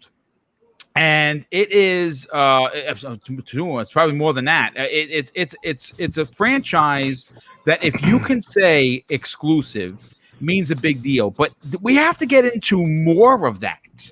Mm-hmm. You see, in that interview with Phil Spencer on that podcast, that's a bunch of guys just like us. Mm-hmm. He specifically said, we don't have anyone to make the game. Well, this purchase not only gets you Mortal Kombat, but it allows you to up the ante with your team members at this studio, NetherRealm Studios, to now make Killer Instinct. I mean, we have seen conversations in public online from Ed Boon saying that he would stop making a Mortal Kombat to make a Killer Instinct. Right. I think the writing is on the wall. What are your thoughts, and what are the importance of Microsoft overspending to make sure that Sony or someone else doesn't get this IP? They can do it. I truly believe that they should do it for numerous reasons. One, Microsoft's whole thing right now is no matter what type of gamer you are, they got you covered. Yeah. I don't know if there's anybody else on this panel here or even in the chat who gives a crap, but there is some people out there that like RTS games. Guess what? I'm covered. They even made an XCOM style game, right? The only genre they have a flight simulator, for crying out loud. The only thing they haven't touched on since 2013 is fighting. And they need a studio to do that. And the thing about NetherRealm is they release incredibly high quality stuff. They committed, and the proof is in the pudding, but Ed Boon committed to not have like crunch culture in his development house, right? What ended up happening is the DLC characters for the last Mortal Kombat, it took forever for those characters to come out. So that tells me for such a prestigious studio, they could do with some more funding, some more manpower to make that stuff roll out quicker and maintain the no crunch and the quality that they are putting out, right? So they might need new funding. Ed Boon could probably make great use of that, right? The other thing I actually like about Ed Boon in particular is if anybody remembers their history, they are not scared to explore other genres or do other things. Yep. And I think he really, really wanted to make that work. I think he wants to make a plethora of different things, right? And the way you allow him to do that is give him a second team. Give him a third team there at NetherRealm if they were to be bought. I mean, look at Obsidian right now. They have like how many games in development? Just ridiculous Obsidian? Amounts, dude. And that's ridiculous. What we know. Yeah, that's what we know of. Exactly. So take somebody like Ed Boon, give him unlimited budget, let that man go to town. You know what? He could probably make the next Injustice, the next Mortal Kombat, and whatever passion project he wants to make at the same time if they have the funding, right? You know, he could probably do whatever he wants to. And about Sony locking down the fighting game genre, they can't let that happen. You're not going to just start hiring random developers, even if they have a passion for fighting games. These people that work on these games know what they are doing, and the fighting game genre is so different than anything else out there. I used to be a fighting game freak. I used to try to do combos in Street Fighter 4 that were called one frame link combos, one frame out of each 60 frames, you know, just all these like crazy things, the data on the hit frames for the characters. It's a whole different beast, right? And to this day, most developers can't get the basics right with the netcode. Yeah. Right. So it's Tempest, not easy. Tempest, you are so right on that. There are only a few studios that can properly do a fighting game. Right. And Amazon has scooped up the studio that made Killer Instinct. I can't remember that studio name right now. They're not even a studio anymore. They're closed. Capcom is Capcom, and then you have Arc Systems, which allegedly Sony is going to buy, and the only one left after that is really NetherRealm. NetherRealm, yeah, or the guys who make Tekken. I don't know what studio specific. I know it's Harada, Namco, sure, but right. Yeah. So there's not many. It's a very specialized genre, right? And it is very important if you kind of need to lock up one of them. I'm not saying they will, because it seems lately that Microsoft has not had luck, because I don't think that they should have telegraphed that they're going to spend money. You can't tell everybody you're going to spend money and then you get a $2 trillion market cap valuation and then think they're not going to overcharge you. The flip side of that is those studios then can't go to Sony and say, well, Microsoft was going to give us 10 billion, but we asked for 12. What are you going to give us? They're not going to be able to give them the 12 billion. You know what I'm saying? Yeah, but Microsoft has to vet these things, and they're going to ask themselves what will be the return on their investment. If they have to spend X billions on a thing, maybe it's more beneficial to them to buy Sega, a whole publisher, than to buy a single studio, right? So it's not as simple that just because the reason Microsoft has so much money is because they're smart with their money, and they weigh these things versus what is the potential of buying this studio or this publisher versus others. So yes, they can afford it, but will they do it based on their projections of what they're trying to accomplish? And we just don't know that. We have, because it has to be worth more to Microsoft than it is to Sony. And that's the part that I hope that it is, but we don't know that it is. Well, so the other thing I got to say about this topic here is if I mean, yeah, I'm the Xbox guy, typical of me to say this, but I don't want Sony to purchase Arc System Works because their games from that studio are just at the point where I'm even at the point where do I want to buy them or not? And if, so anyways, that's just my thing. I think that would be bad because especially from somebody like me who's into this kind of stuff, Microsoft is seen as the company that wouldn't get like the quote unquote Scarlet Nexus. Thank goodness they got that. So that'd just be one more thing that, Xbox wouldn't get for those people that want to see the Japanese culture brought to the Xbox, right? So that's one thing. But the other thing here is the fighting game genre is, I actually believe, one of the more niche genres. If you were to pull up what these games from like Arc Systems, especially the ones that are exclusive to Sony, what they sell, it's not gangbusters. It's not. There's only a few fighting game. It's a very series. niche market, dude, for sure. Yeah, but here's the count. There is a couple series that go beyond the fighting game click, if you will. Yes. And one of them, the main one, the top dog, is NetherRealm. Injustice, but especially Mortal Kombat. Those like transcend what other games can do. And I am also incorporating Street Fighter into that. The latest Street Fighter that was exclusive to Sony happened to be the worst selling Street Fighter in the existence. history of the franchise. Yes. Yeah. So I don't think, unless they purchase Capcom, which isn't going to happen, unless they were to purchase them, I don't see the next Street Fighter being exclusive. I don't see that this time around. Capcom with their Monster Hunter World money and Resident Evil money right now, I don't think they need any exclusive deal for something like Street Fighter. Wasn't that also like debunked out of the leak out of Capcom that came out not too long ago that the next one wasn't going to be, it was going to be multi-plat as long as those leaks are to be believed, because there was a big dump of data. I mean, that's good news. So as far as like the topic of will Sony lock all of it down?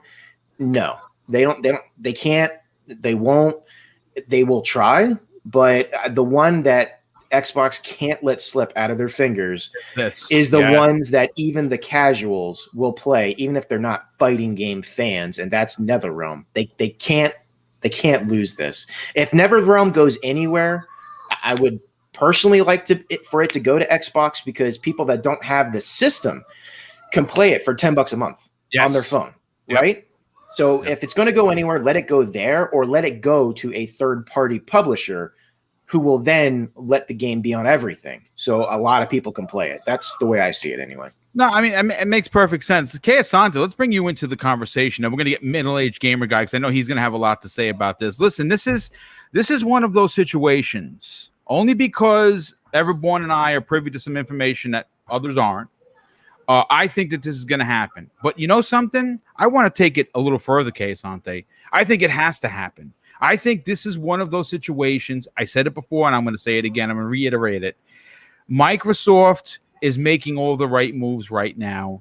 This is one of those moves that you have to bring this franchise to Xbox. I don't care so much about saying exclusive, because Microsoft is going to give you an ability to play on an abundant of places, whereas Sony would lock it behind the PlayStation 5, and that's it. And again, this is one of those, we just heard Phil Spencer said we don't have someone to make Killer Instinct, but Matt Moody and I have had these conversations. We know the fans want it. Problem solved, in my opinion. What is the importance to you to NetherRealm joining Xbox Game Studios? So this, what I will preface this by saying I'm completely biased. Okay, so I'll give you the reason why I'm biased. Okay, when I was 15, 16 years old, I lived in the Netherlands at the time. I moved to the States in 2001. Different conversation. But in the Netherlands, we used to have tournaments, Mortal Kombat tournaments. Right. I had a pamphlet this big with nothing but the every move list, every secret, every code, every combo. We would have tournaments. I think the most I ever won was about 600 guilders, which equates to about, I'd say $300, $400 now in today's money. But for a 17-year-old boy, I was a millionaire. Okay, and so that tells you where I'm coming from with Mortal Kombat. Mortal Kombat was the first game that needed the creation of the ESRB. It invented the ESRB because it was just that good. If those of you who of a certain age remember, right? Before Mortal Kombat, there was no ESRB. Games were just released. When that game came out, Congress, the whole situation, they ended up needing a regulatory body to tell you that, this game might not be for your children, right? So this game has history, okay? So for me, is it important for Mortal Kombat to land, for NetherRealm specifically, to land with Microsoft? Me personally, for all the reasons that you folks have very astutely mentioned, I think that if it has to be bought, it has to be bought by Microsoft. Why? Because take the whole what do you call it? Preferred plastic thing aside, right? Most of us on here are Xbox gamers. That's fine, right? But even if I'm not an Xbox gamer, assuming I'm just a guy who plays what I play, maybe I play Xbox this time, I play PlayStation next time or whatever. I'm a Mortal Kombat fan, and I want to know where to get it. It should land in a place where more people can get into it for cheaper. Yes. And that's Xbox. Yeah. That is a fact for no one can deny. You may like it, you may not like it, but that's a fact. If a game today lands on Xbox, you don't even have to own the hardware. You don't have to pay full price. You can literally do it like folks do it with the Mandalorian and the rest of them. You subscribe for a month, get your fill, and then stop. And you've had the game experience, right? That's what Xbox wants you to do. They want you to try it, and obviously they hope that you like it so much that you stay there, right? But you can easily do that, right? As a PlayStation gamer, if you know that, oh man, my game of choice is going to leave me, you want Xbox to have it, because that means you can get into it cheaper than you would have if you got it on a PlayStation. So that argument that where should it go? It should. Anyone with any common sense should say it should go to Xbox. Why? Because it makes it cheaper for you to play it. Anyone, any you, who that may be. Now, as far as its importance, it is very important. And I love the fact that Phil understands the importance of that gaming, that fighting genre. It's an old genre at this point, right? But he is, like us, of a certain age. I think I checked he was 54 last I checked. Yeah. He's a man of a certain age. I'm 40. We're all of a certain age. And at that time, when there was a time when the fighting genre was the genre. It was all there was. All the others were secondary to the fighting genre. Putting the quarter down used to be a rite of passage, right? And we all remember that very, very fondly, right? Now, and even to make matters even worse, now you're talking about Ed Boon's studio, the man who has been so prolific, so devoted to Mortal Kombat that studios have changed, but the IP has not. Right? Emma Bourne mentioned it already. Midway, NetherRealm. Even before that, you know that Ed Boon started that in college. Like he started Mortal Kombat in college, and he's had almost every role in the development process until now. Right? And now he's just the guy that promotes it. He used to be the guy who was literally like taking Photoshop, taking photos of folks to be mocap. Back when mocap wasn't a thing, they were one of the first. Them and Pit Fighter. One of the first to actually do, digital recreations of real humans being recorded into the video game, And where does it fit? I think it fits perfectly in Microsoft's frame right now, right? Look at the studios in their stable at this point. They're saving all the classics, right? Yes. Where is Double Fine? Xbox. Where is Obsidian? Xbox? Where's Bethesda? All these studios, Ninja Theory, you know what I mean? All these studios that, with the times changing, with game budgets getting huger, they would not last. We know this, right? It's a well-known fact in the gaming industry that, hey, you know, the mid-tier has kind of eroded, right? If THQ Nordic wasn't coming up buying up studios left and right, there would be no mid-tier at all, right? Yes. They're slowly trying to recover that mid-tier, right? So all those studios that we love and those genres that we love from back in the day are very much on the chopping block right now, as games like Fortnite and all these other free-to-play stuff just take over the entire environment. This is Microsoft going, look, we see the future. We're in certain cases with xCloud and the rest that we've already discussed, they see the future far more than the others. But they also recognize the past. And that's the reason why, even though they don't need E3, they're like, we stand with E3. They don't need these things, they still stand, because they're trying to both adhere to the future, but also recognize that folks from a certain age are also gamers, and we appreciate this stuff. So I love what Phil had to say about, you know, with Mortal Kombat, with Killer Instinct rather, and them needing to find the right developer to do it. You know, we've all seen the Ed Boon tweets about, please, you know, would love to work on Killer Instinct. You know, it's a marriage made in heaven. It writes itself. I really hope that Mortal Kombat ends in Microsoft's stable, because if it doesn't and it ends up in with, let's just say, PlayStation, will I be happy? Sure, I'll play it on the Xbox, on the PlayStation. It'll cost me $70+, which is unfortunate, you know, but that doesn't mean they won't make an amazing game. I'm sure they'll make killer games. I'm sure we'll see, you know, Kratos being a feature somewhere, which I think some games have already done. I believe he's already a character, I think, once before. Exactly. So it's not the end of the world if Mortal Kombat doesn't end up with Microsoft. But for us gamers, and when I say for us gamers, I mean all gamers. I mean, if you are a PlayStation only gamer, you want Mortal Kombat to end up with Xbox, because you'll play it cheaper than if it ends up on your own platform. Yeah. It's the truth. It is. Take a look at your baseball game. People are playing it cheaper than you can, and it's on your platform. So at the end of it all, if it has to go somewhere, as Tempest, I think, also said, you know, let's keep it multi-plat if it can be, because they've always been that way, and you know, that's the way it's supposed to be. I enjoy the fact that since they are multi-plat, they have the benefit of being able to just get so many weird IPs from all over the place and just kind of bash it into the game. You know, I really like what they've developed for them for that. And I think it's because they're multi-plat that they have that more options, right? If you go to any kind of IP holder and you say, hey, we're multi-plat, we're Mortal Kombat, you'll most likely get your Rambos and your Terminators and all of that, right? And if it's only on one platform, I see a world in which they go, unless of course we're talking, you know, 50 million Game Pass subscribers or plus or whatever. But in the world where you know, you're dividing the cake, it's easier for that third party IP holder to go, nah, we don't want to you know, dilute our brand so small with such a small base. But if it's third party, it's easier, right? But at the end of the day, Game Pass is literally changing the game. You know, all the users are coming to it. We're seeing the numbers grow. So I hope personally that it does join Microsoft. If it doesn't, though, please leave them alone. No death threats. This is not the end of the world.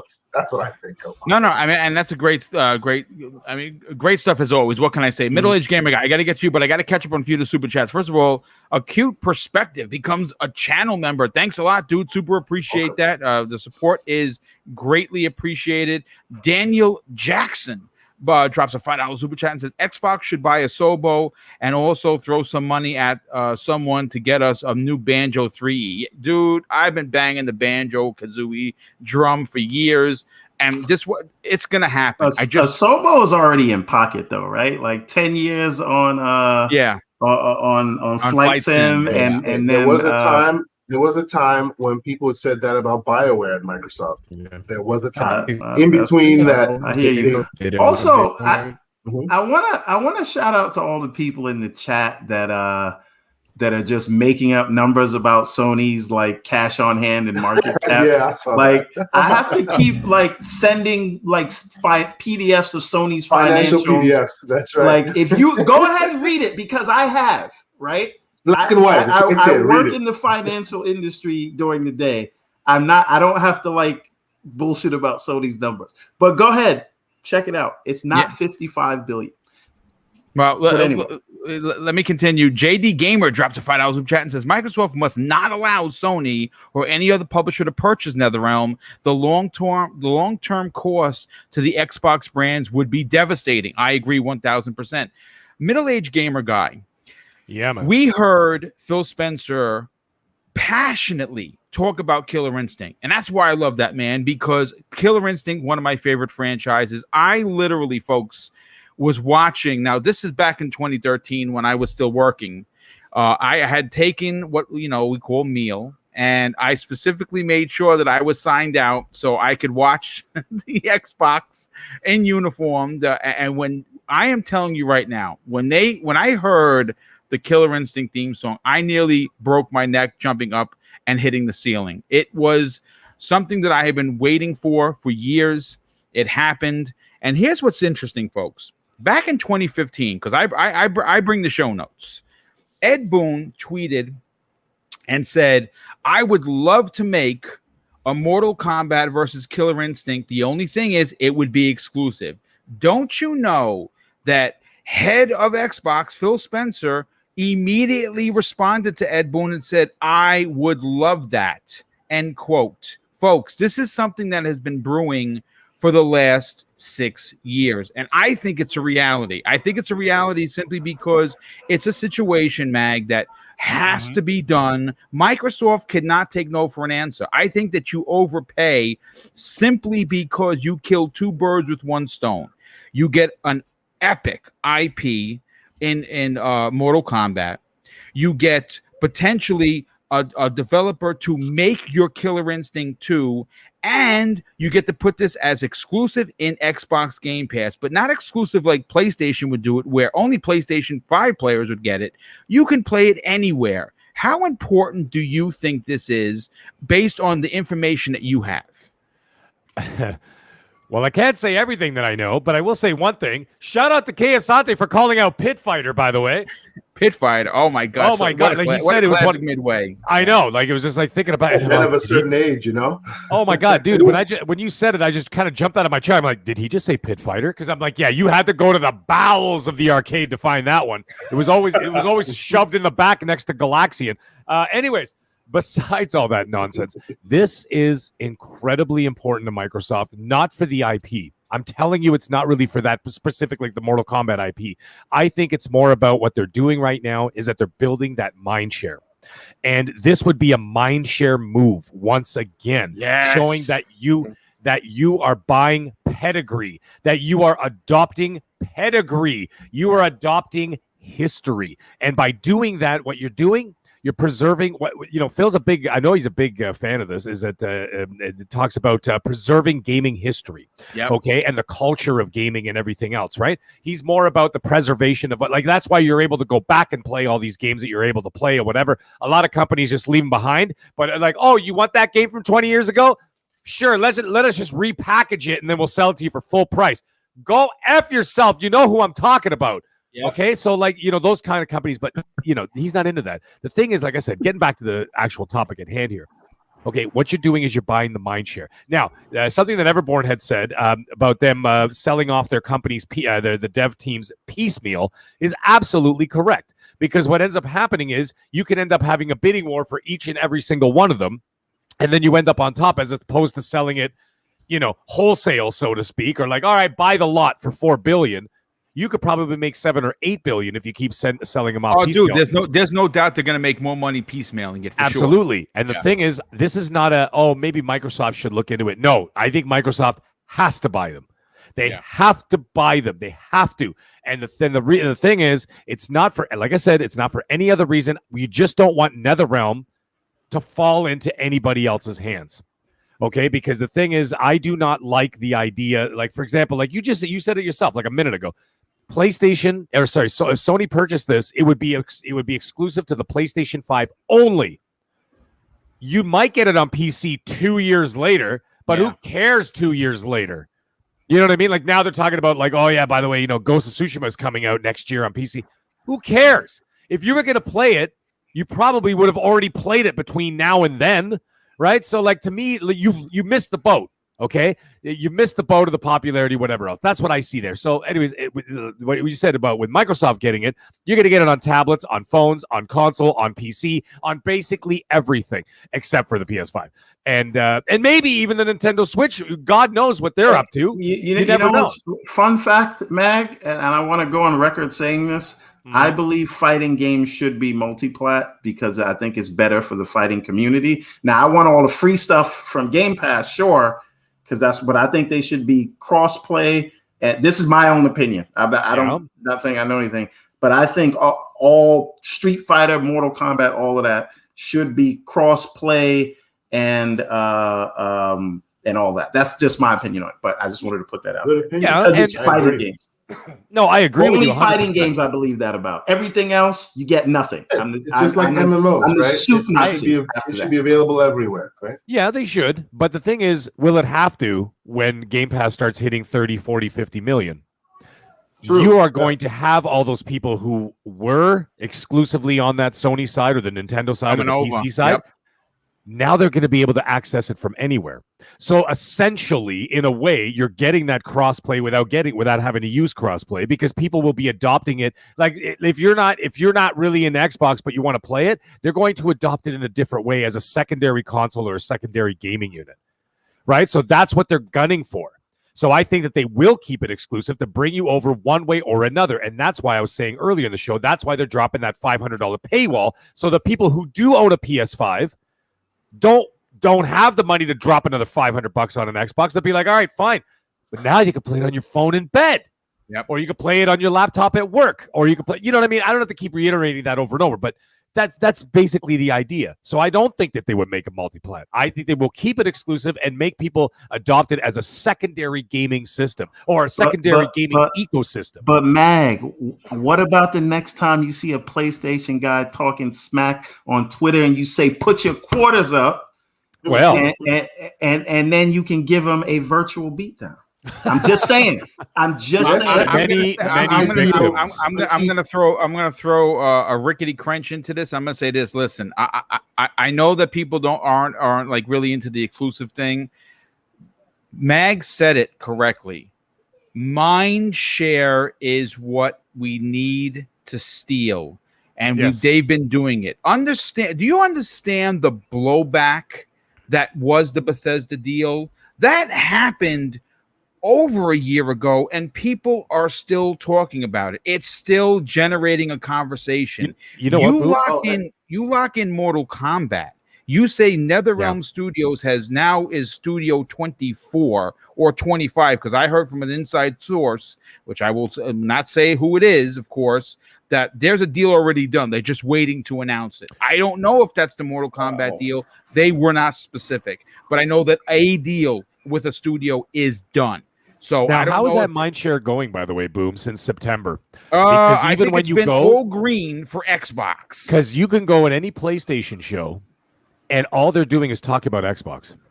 That's true. For 2 hours. I don't hear them talking about. They'll talk about Sony for like 5 minutes, and then it immediately goes over to Xbox. So you know what you're doing, or what they're doing? They don't even realize they're doing it. You're selling all these people on getting that mind share because they're like, Jesus Christ, I just listened to this 2-hour PlayStation podcast, and for an hour and 55 minutes, they talked about Xbox. But anyways, that's besides the point. Another thing I wanted to bring up quickly before I pass off the mic here is that Tempest said something very interesting about Ed Boon. I feel that Ed Boon, because of maybe for financial reasons, especially with the W Balls overlord that they got over there. Yeah. I think maybe he was pigeonholed into this fighting genre. Now, I know he likes it. I know he loves it. It's his life's work. But, I mean, if you were to sit down with the dude and have a beer and be like, Ed, you know what, man? What have you always really wanted to do? I bet you the answer would be something different. Yeah, and here's the thing. What has every single developer and every single development studio say the minute that they are acquired by Microsoft? What is the first thing they always say? Freedom. Thank you. Turn into William Wallace. That's right. Freedom. Okay? They have the freedom to do what they always wanted to do. They have the creative freedom to move forward. They have the freedom to be able to expand their diversity in the gaming space. They have all these. Look at Compulsion. When they were brought in, The minute Compulsion came in, they're like, we got something going. Yeah. You guys got the money? We got an idea. And now they're doing what I think is going to be a very special game when it does come out. Ninja Theory said the same thing. Ninja Theory is like, we don't have to worry about the lights? Okay, well, we got this idea. And what did they turn into? Right now?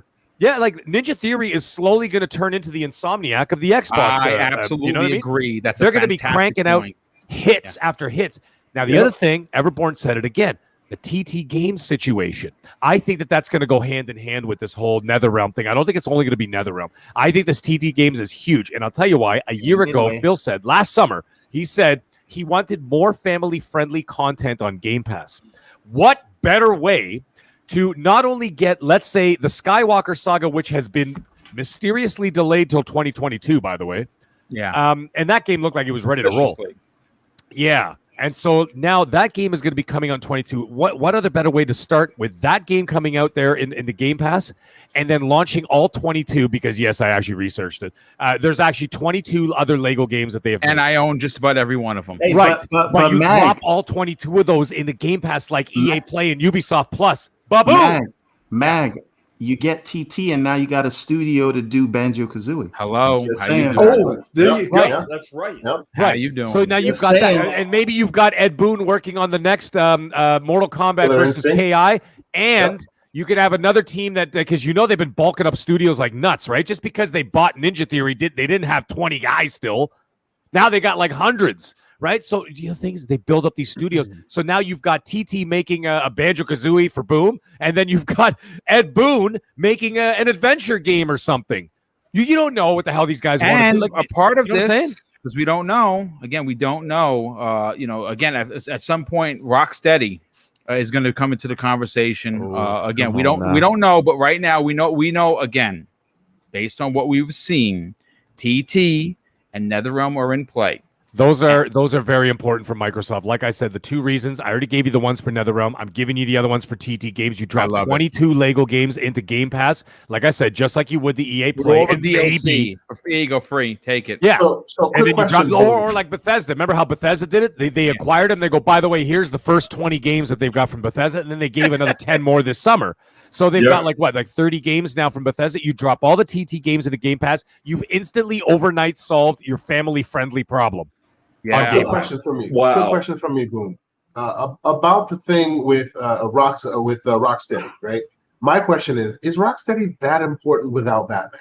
Because as we know, it would not necessarily come with Batman. Yeah, I mean, but here's I'm the just thing. saying, in a world What? where They could do a Rocksteady Cyber comes Ninja third. well, Rocksteady sells without Batman, but NetherRealm sells with MK. Which is more valuable there? Well, no, I mean, there's no doubt the Mortal Kombat's more valuable. But here's something interesting to that point.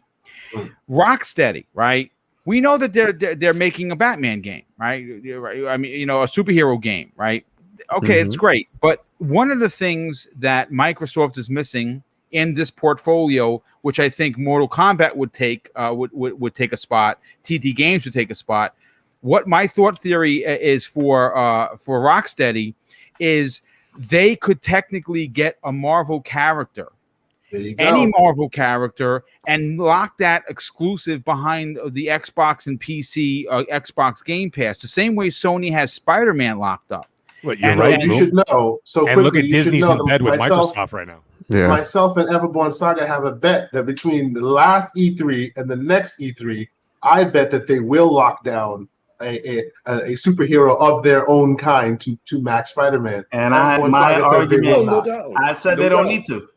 Well, I'm not saying they need to. They don't need to do a damn thing. but I'm saying will. they don't need to, and they won't. That's the They bet don't we need to have do for a next damn year. thing, because if you check the cash on hand between both the companies, they don't need to do they could just go to sleep right now and they're still fine. But I still think between the last E3 and the next one, you will hear a Black Panther game, something of that ilk that will come to Xbox. Specifically for Xbox. When I say Xbox, I mean every place where Game Pass lives, which is also PC. I hope you're right, but I know you're wrong. I mean, listen, Well, we will definitely explore that, whether or not it happens. Real quick, Raiden Blade drops a $5 super chat and says, hello, panel. Just woke up and saw the title. Has this happened, or are we just chatting? No, we're just chatting, but we're talking because Everborn Saga and I are privy to some information that we cannot speak about any more than we know for a fact that TT Games and NetherRealm Studios are And on Midway. the table for a But that's- purchase.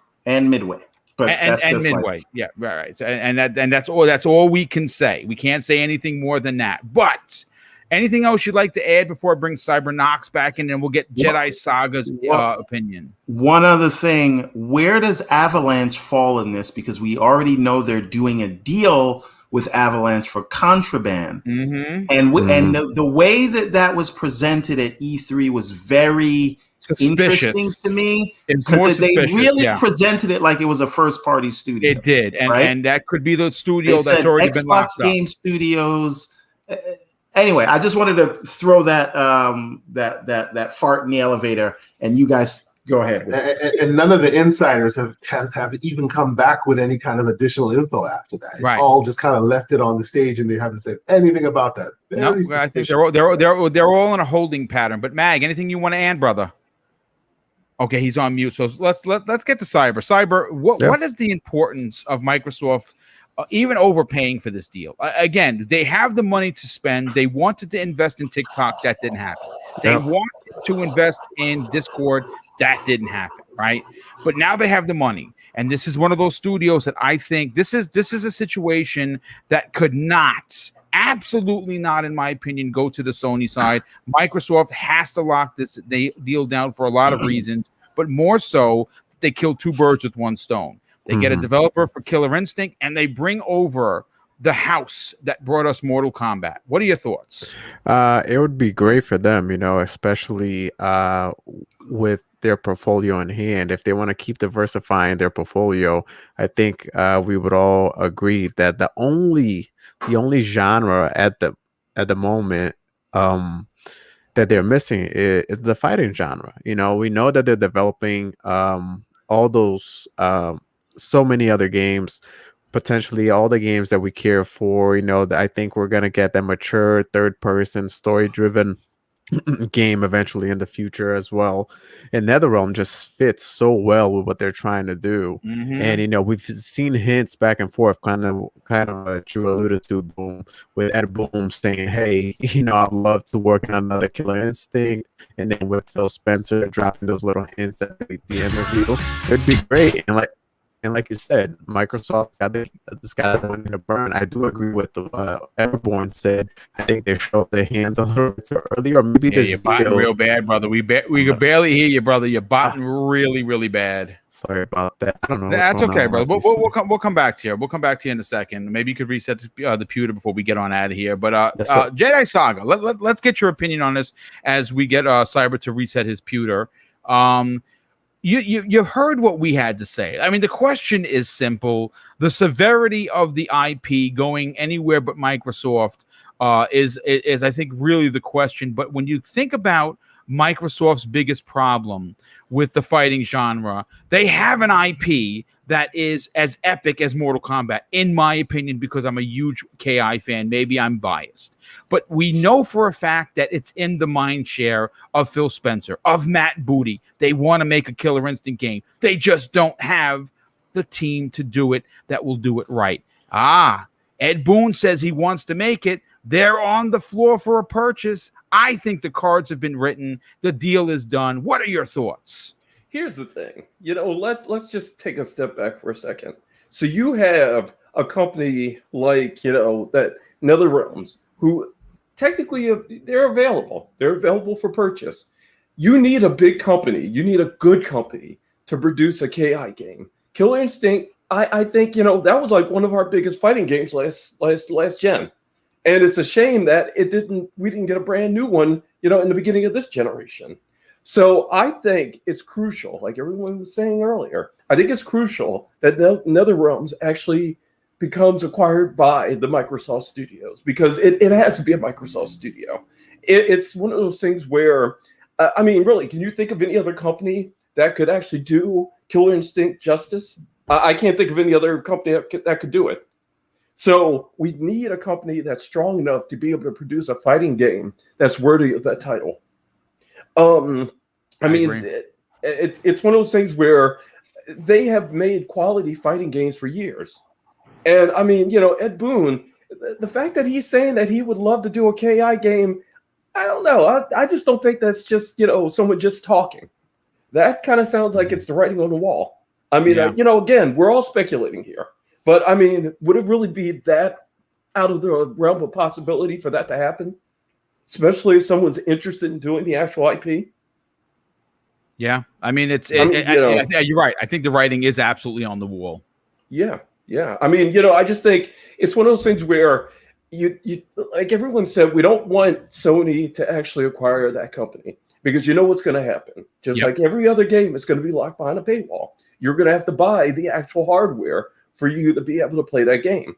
Microsoft, you're eventually going to have like a streaming stick that you can actually play it on.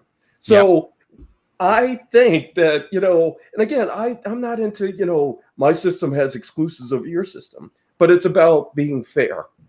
And that's the only way I think that's going to be the outcome. If Microsoft gets it, it's going to be fair. Folks, anyone that has any kind of technology should be able to play that game. Sony, it's not going to be the case. Yeah. I mean, fantastic points. Cyber, are you back, brother? Yeah. Do I sound okay now? Or is it still botting? Yeah, you're still botting a little bit, brother. Sorry, man. It's just the settings of this update. I have no idea. I have to All right. Yeah, listen, don't even sweat it, brother. We'll actually, next week, we'll come back to this particular topic for a hot minute, get your opinion on it. But real quick, before we get everyone out of here, we had 450 people here, almost the entire show. That is incredible. I cannot be more grateful than saying thank you so much for supporting Double Barrel Gaming each and every Monday for prime time. We got 2 more super chats that came in one from JD Gamer for $5. He says, to allow PlayStation to control an entire genre like fighting will have the same effect as allowing PlayStation to control the third-person narrative-based games it did last gen. Indeed, I agree. And Raiden Blade drops an additional $5 super chat and says, I have a feeling that WB Studios are already part of Xbox Game Studios like Asobo and possible Remedy. I don't know, dude. It's going to be incredible to see which way this goes. But Raiden Blade, wow, just another $2 super chat. Thank you for the generosity. X-Men game crossover with KI, enter the X. I mean, listen, there's so much they can do. But listen, folks, this has been one hell of a show. Hopefully you enjoyed it enough to hit the like button. If you're new, consider subscribing to Double Barrel Gaming. You get 4 live shows weekly. You get prime time on Monday. You get 2 Xbox Factors on Tuesday and Thursday. And, of course, Friday mornings, we're bringing it to you with Breakfast with Boom. Each are 2+ hour shows, lots of banter, lots of positivity, lots of facts. Hopefully, again, if you're new, you will consider subscribing to the channel. Of course, Mrs. Boomstick and I still have the 10K giveaway up for grabs. The minute we hit 10,000 subs, folks, and we're under 1,500. That's right. The march to 10K will hopefully be by the end of 2021, and we will be giving away a Series X with a year of Game Pass and a Series S as a runner-up prize with a year of Game Pass for just subscribing. Now, normally, I don't like doing that because people subscribe to win prizes, but it's our way of thanking this community for supporting the brand that we love. And of course, that is gaming, not a particular brand. We love gaming. And of course, we like content creation. And I cannot thank you enough for all of the support. And JD Gamer drops another $10 super chat and says, Microsoft, I have a simple request. Stop allowing AAA games dev talent to walk away from Xbox brand, a la BioWare, Remedy, etc. Take this chance and get NetherRealm, TT Games, Moon Studios as well. Yeah, Moon Studios would be another big one. But let's start with our special guest, Jedi Saga. Thanks so much for coming and hanging out. Hopefully you had a good enough time. You had some amazing points. Love to have you on the show. You're definitely going to be back on a future episode. Tell everyone where they can reach out to you on social media and what else you got going on. Well, I just want to start by saying, Boom, thanks. I know we've talked back and forth. I know we both talked about Power Stone in the past and how I love the game. But I just, want to thank you again for everything. Thanks to, all the other folks that were on this this podcast with me. It was a pleasure meeting you guys. You could find me on Twitter at Jedi Saga and also on Xbox. Same. Nice. Well, thanks so much for joining us, brother. Definitely appreciate that. Middle-aged gamer guy, talk about what you got going on, not only on this show, but on Tuesday with Nuke Nukem, and hopefully you don't have any dirtbags on that show. Yes, well, guys, it was an absolute pleasure to be here tonight, as always, and I already look forward to next Monday. I'm sure we're going to have some more news drop on us, right? Jedi Saga is a pleasure meeting you, and I hope you had a good time on the show with us, and the rest of the panel. You guys are awesome. Chat, you guys are awesome, and yes, you can follow me on Twitter at the Middle Age Game Guy. That's with a GY at the end. You can find me here every Monday night at 7 p.m. Eastern Standard Time on Primetime Gaming with Mr. Boomstick XL and friends and guests. Tuesday night, yes, you can find me 10 p.m. Eastern Standard Time with Nukem and Titan Drago on Gaming After Dark. And I believe it's next week or the week after, I will be on the Basement Radio Arcade podcast with, of course, Mr. Brap himself. Yeah, I'll be doing a show there. So, anyways, guys, on the Series X and the Series X and the PS5, you can find me at all one word, all capitals, because I don't know how to be quiet. I am the Mag, and that's with 2 G's, by the way. I notice a lot of people have been trying to hit me up with 1 G. It ain't middle-aged game. It's middle-aged game guy. So there are 2 G's. But anyways, guys, it was a pleasure. We will see you all next week. Have a great night. Nice. And Kay Asante, let's get you on out of here, brother. You got a lot going on, obviously, with Everborn Saga. Yeah, you guys have 2 shows weekly where you argue like brothers, but at the same time walk away as friends. Tell everyone about where they can reach out to you on social media, but more importantly, check out your 2 weekly shows, one about games, one about pop culture. My co-host loves the slander, but you know that. He loves the smoke. It is what it is. And I'm talking about him like he's not on the show. It is what it is. So, Jedi Saga, great podcasting with you. Great job. I'm sure we'll get a chance to do it again. It was real fun. Tempest is not here. Hey, just one second. Jedi Saga, how do you feel about episodes 8 and 9? Terrible. Oh, God. Here we go. You know what? I gotta be honest. I know we gotta go, but let's have a little sidebar on that one later. You know what? I think you guys should invite him on to your podcast. You guys can talk about this. I like it. Indeed. Please do. Slanderous because I have my opinions. There we go. Indeed. So Tempest, even though he's not on here, it was great podcasting with him as well. Mag, as you know, I love whenever you speak, I have to listen. So I appreciate you, man. Thank you so much. Thank you, brother. And of course, we have Cyber, who was botting, but still, brother, I can't wait till we can all get together and do some of that Sea of Thieves. We're thinking of putting together a crew. Hopefully, you're down. We should have a conversation. I played through the first episode. It's exactly what Boom was wanted. It's fantastic. It's so much fun, man. I can't stop. It's fun. It's just, I wish, like, quick side, parents have a hard time with unstoppable games, unpausable games, I should say. I always have a hard time with it because the minute you're having a good time, then my child decides to jump off a bridge somewhere and hurt himself. So unpausable games becomes difficult, but I'm still trying on this one because it's super fun. Yeah. Needless to say, Thursdays we do the On the Reel.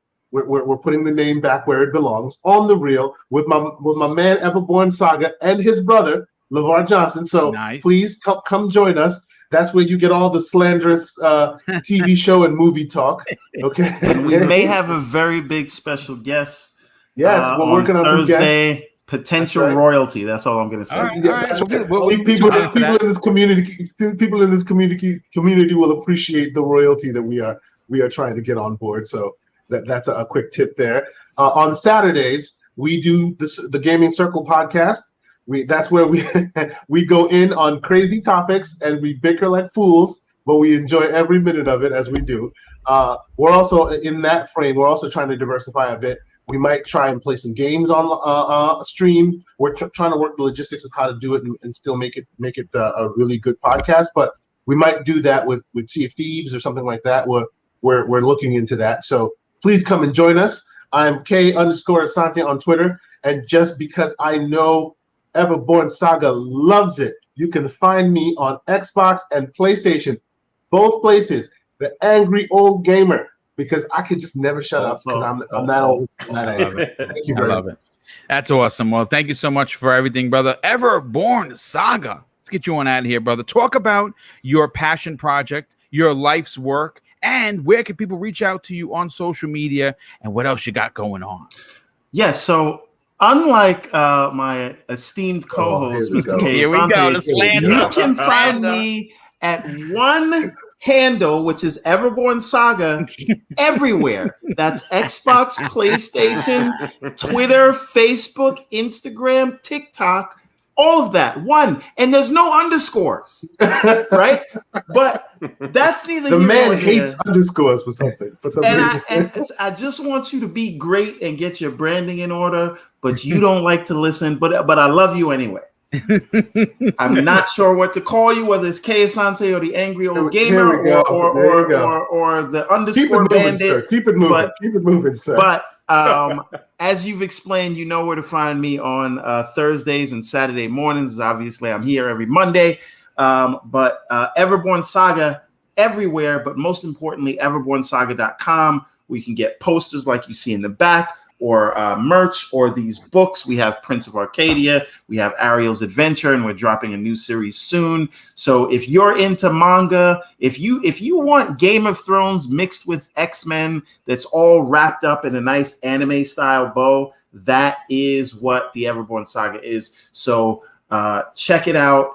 I've been working on it like for the better part of a decade. We got a game coming out, but and it all ties into the comics.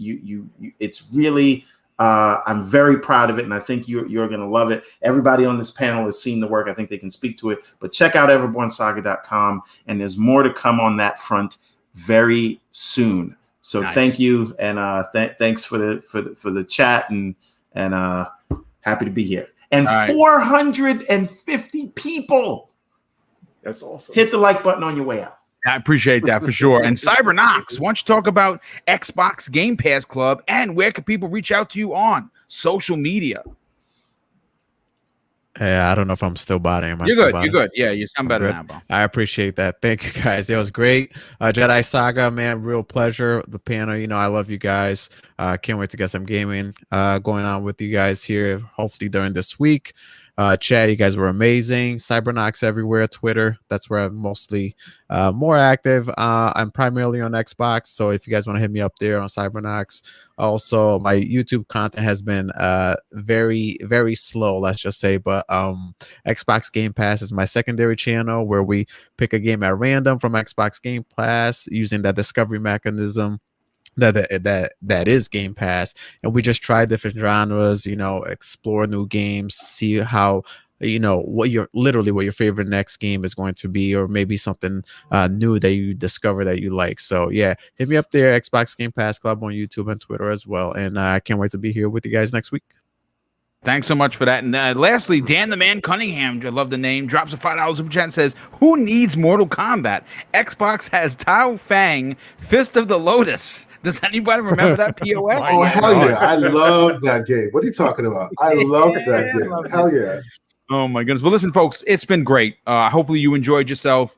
Tomorrow is, of course, Tuesday's new episode of the Xbox Factor podcast. Me, Zemi Games, as well as my brother from another, Pong Soul, and special guest, Mav, are going to be talking about some of the biggest Xbox news, and I have a real incredible show prepared for you. We're going to be talking some CFDs to open up and why the single-player content that is available, and I say single-player because I play it solo, should become the norm, or at least an option for story-driven content in that franchise. And I think they we're should starting add the pause ability. Pause ability is super important. My wife called me downstairs, and then I ended up crashing my ship and sinking it and having to look for mermaids. No save points for like an hour. They need to add some save points. But yes, 100 definitely. Well, we'll definitely get into that. But listen, folks, thank you so much for supporting Double Barrel Gaming in the best way possible. And of course, we will see you next week on the newest episode of Primetime Gaming. And of course, I'm going to close out the show with something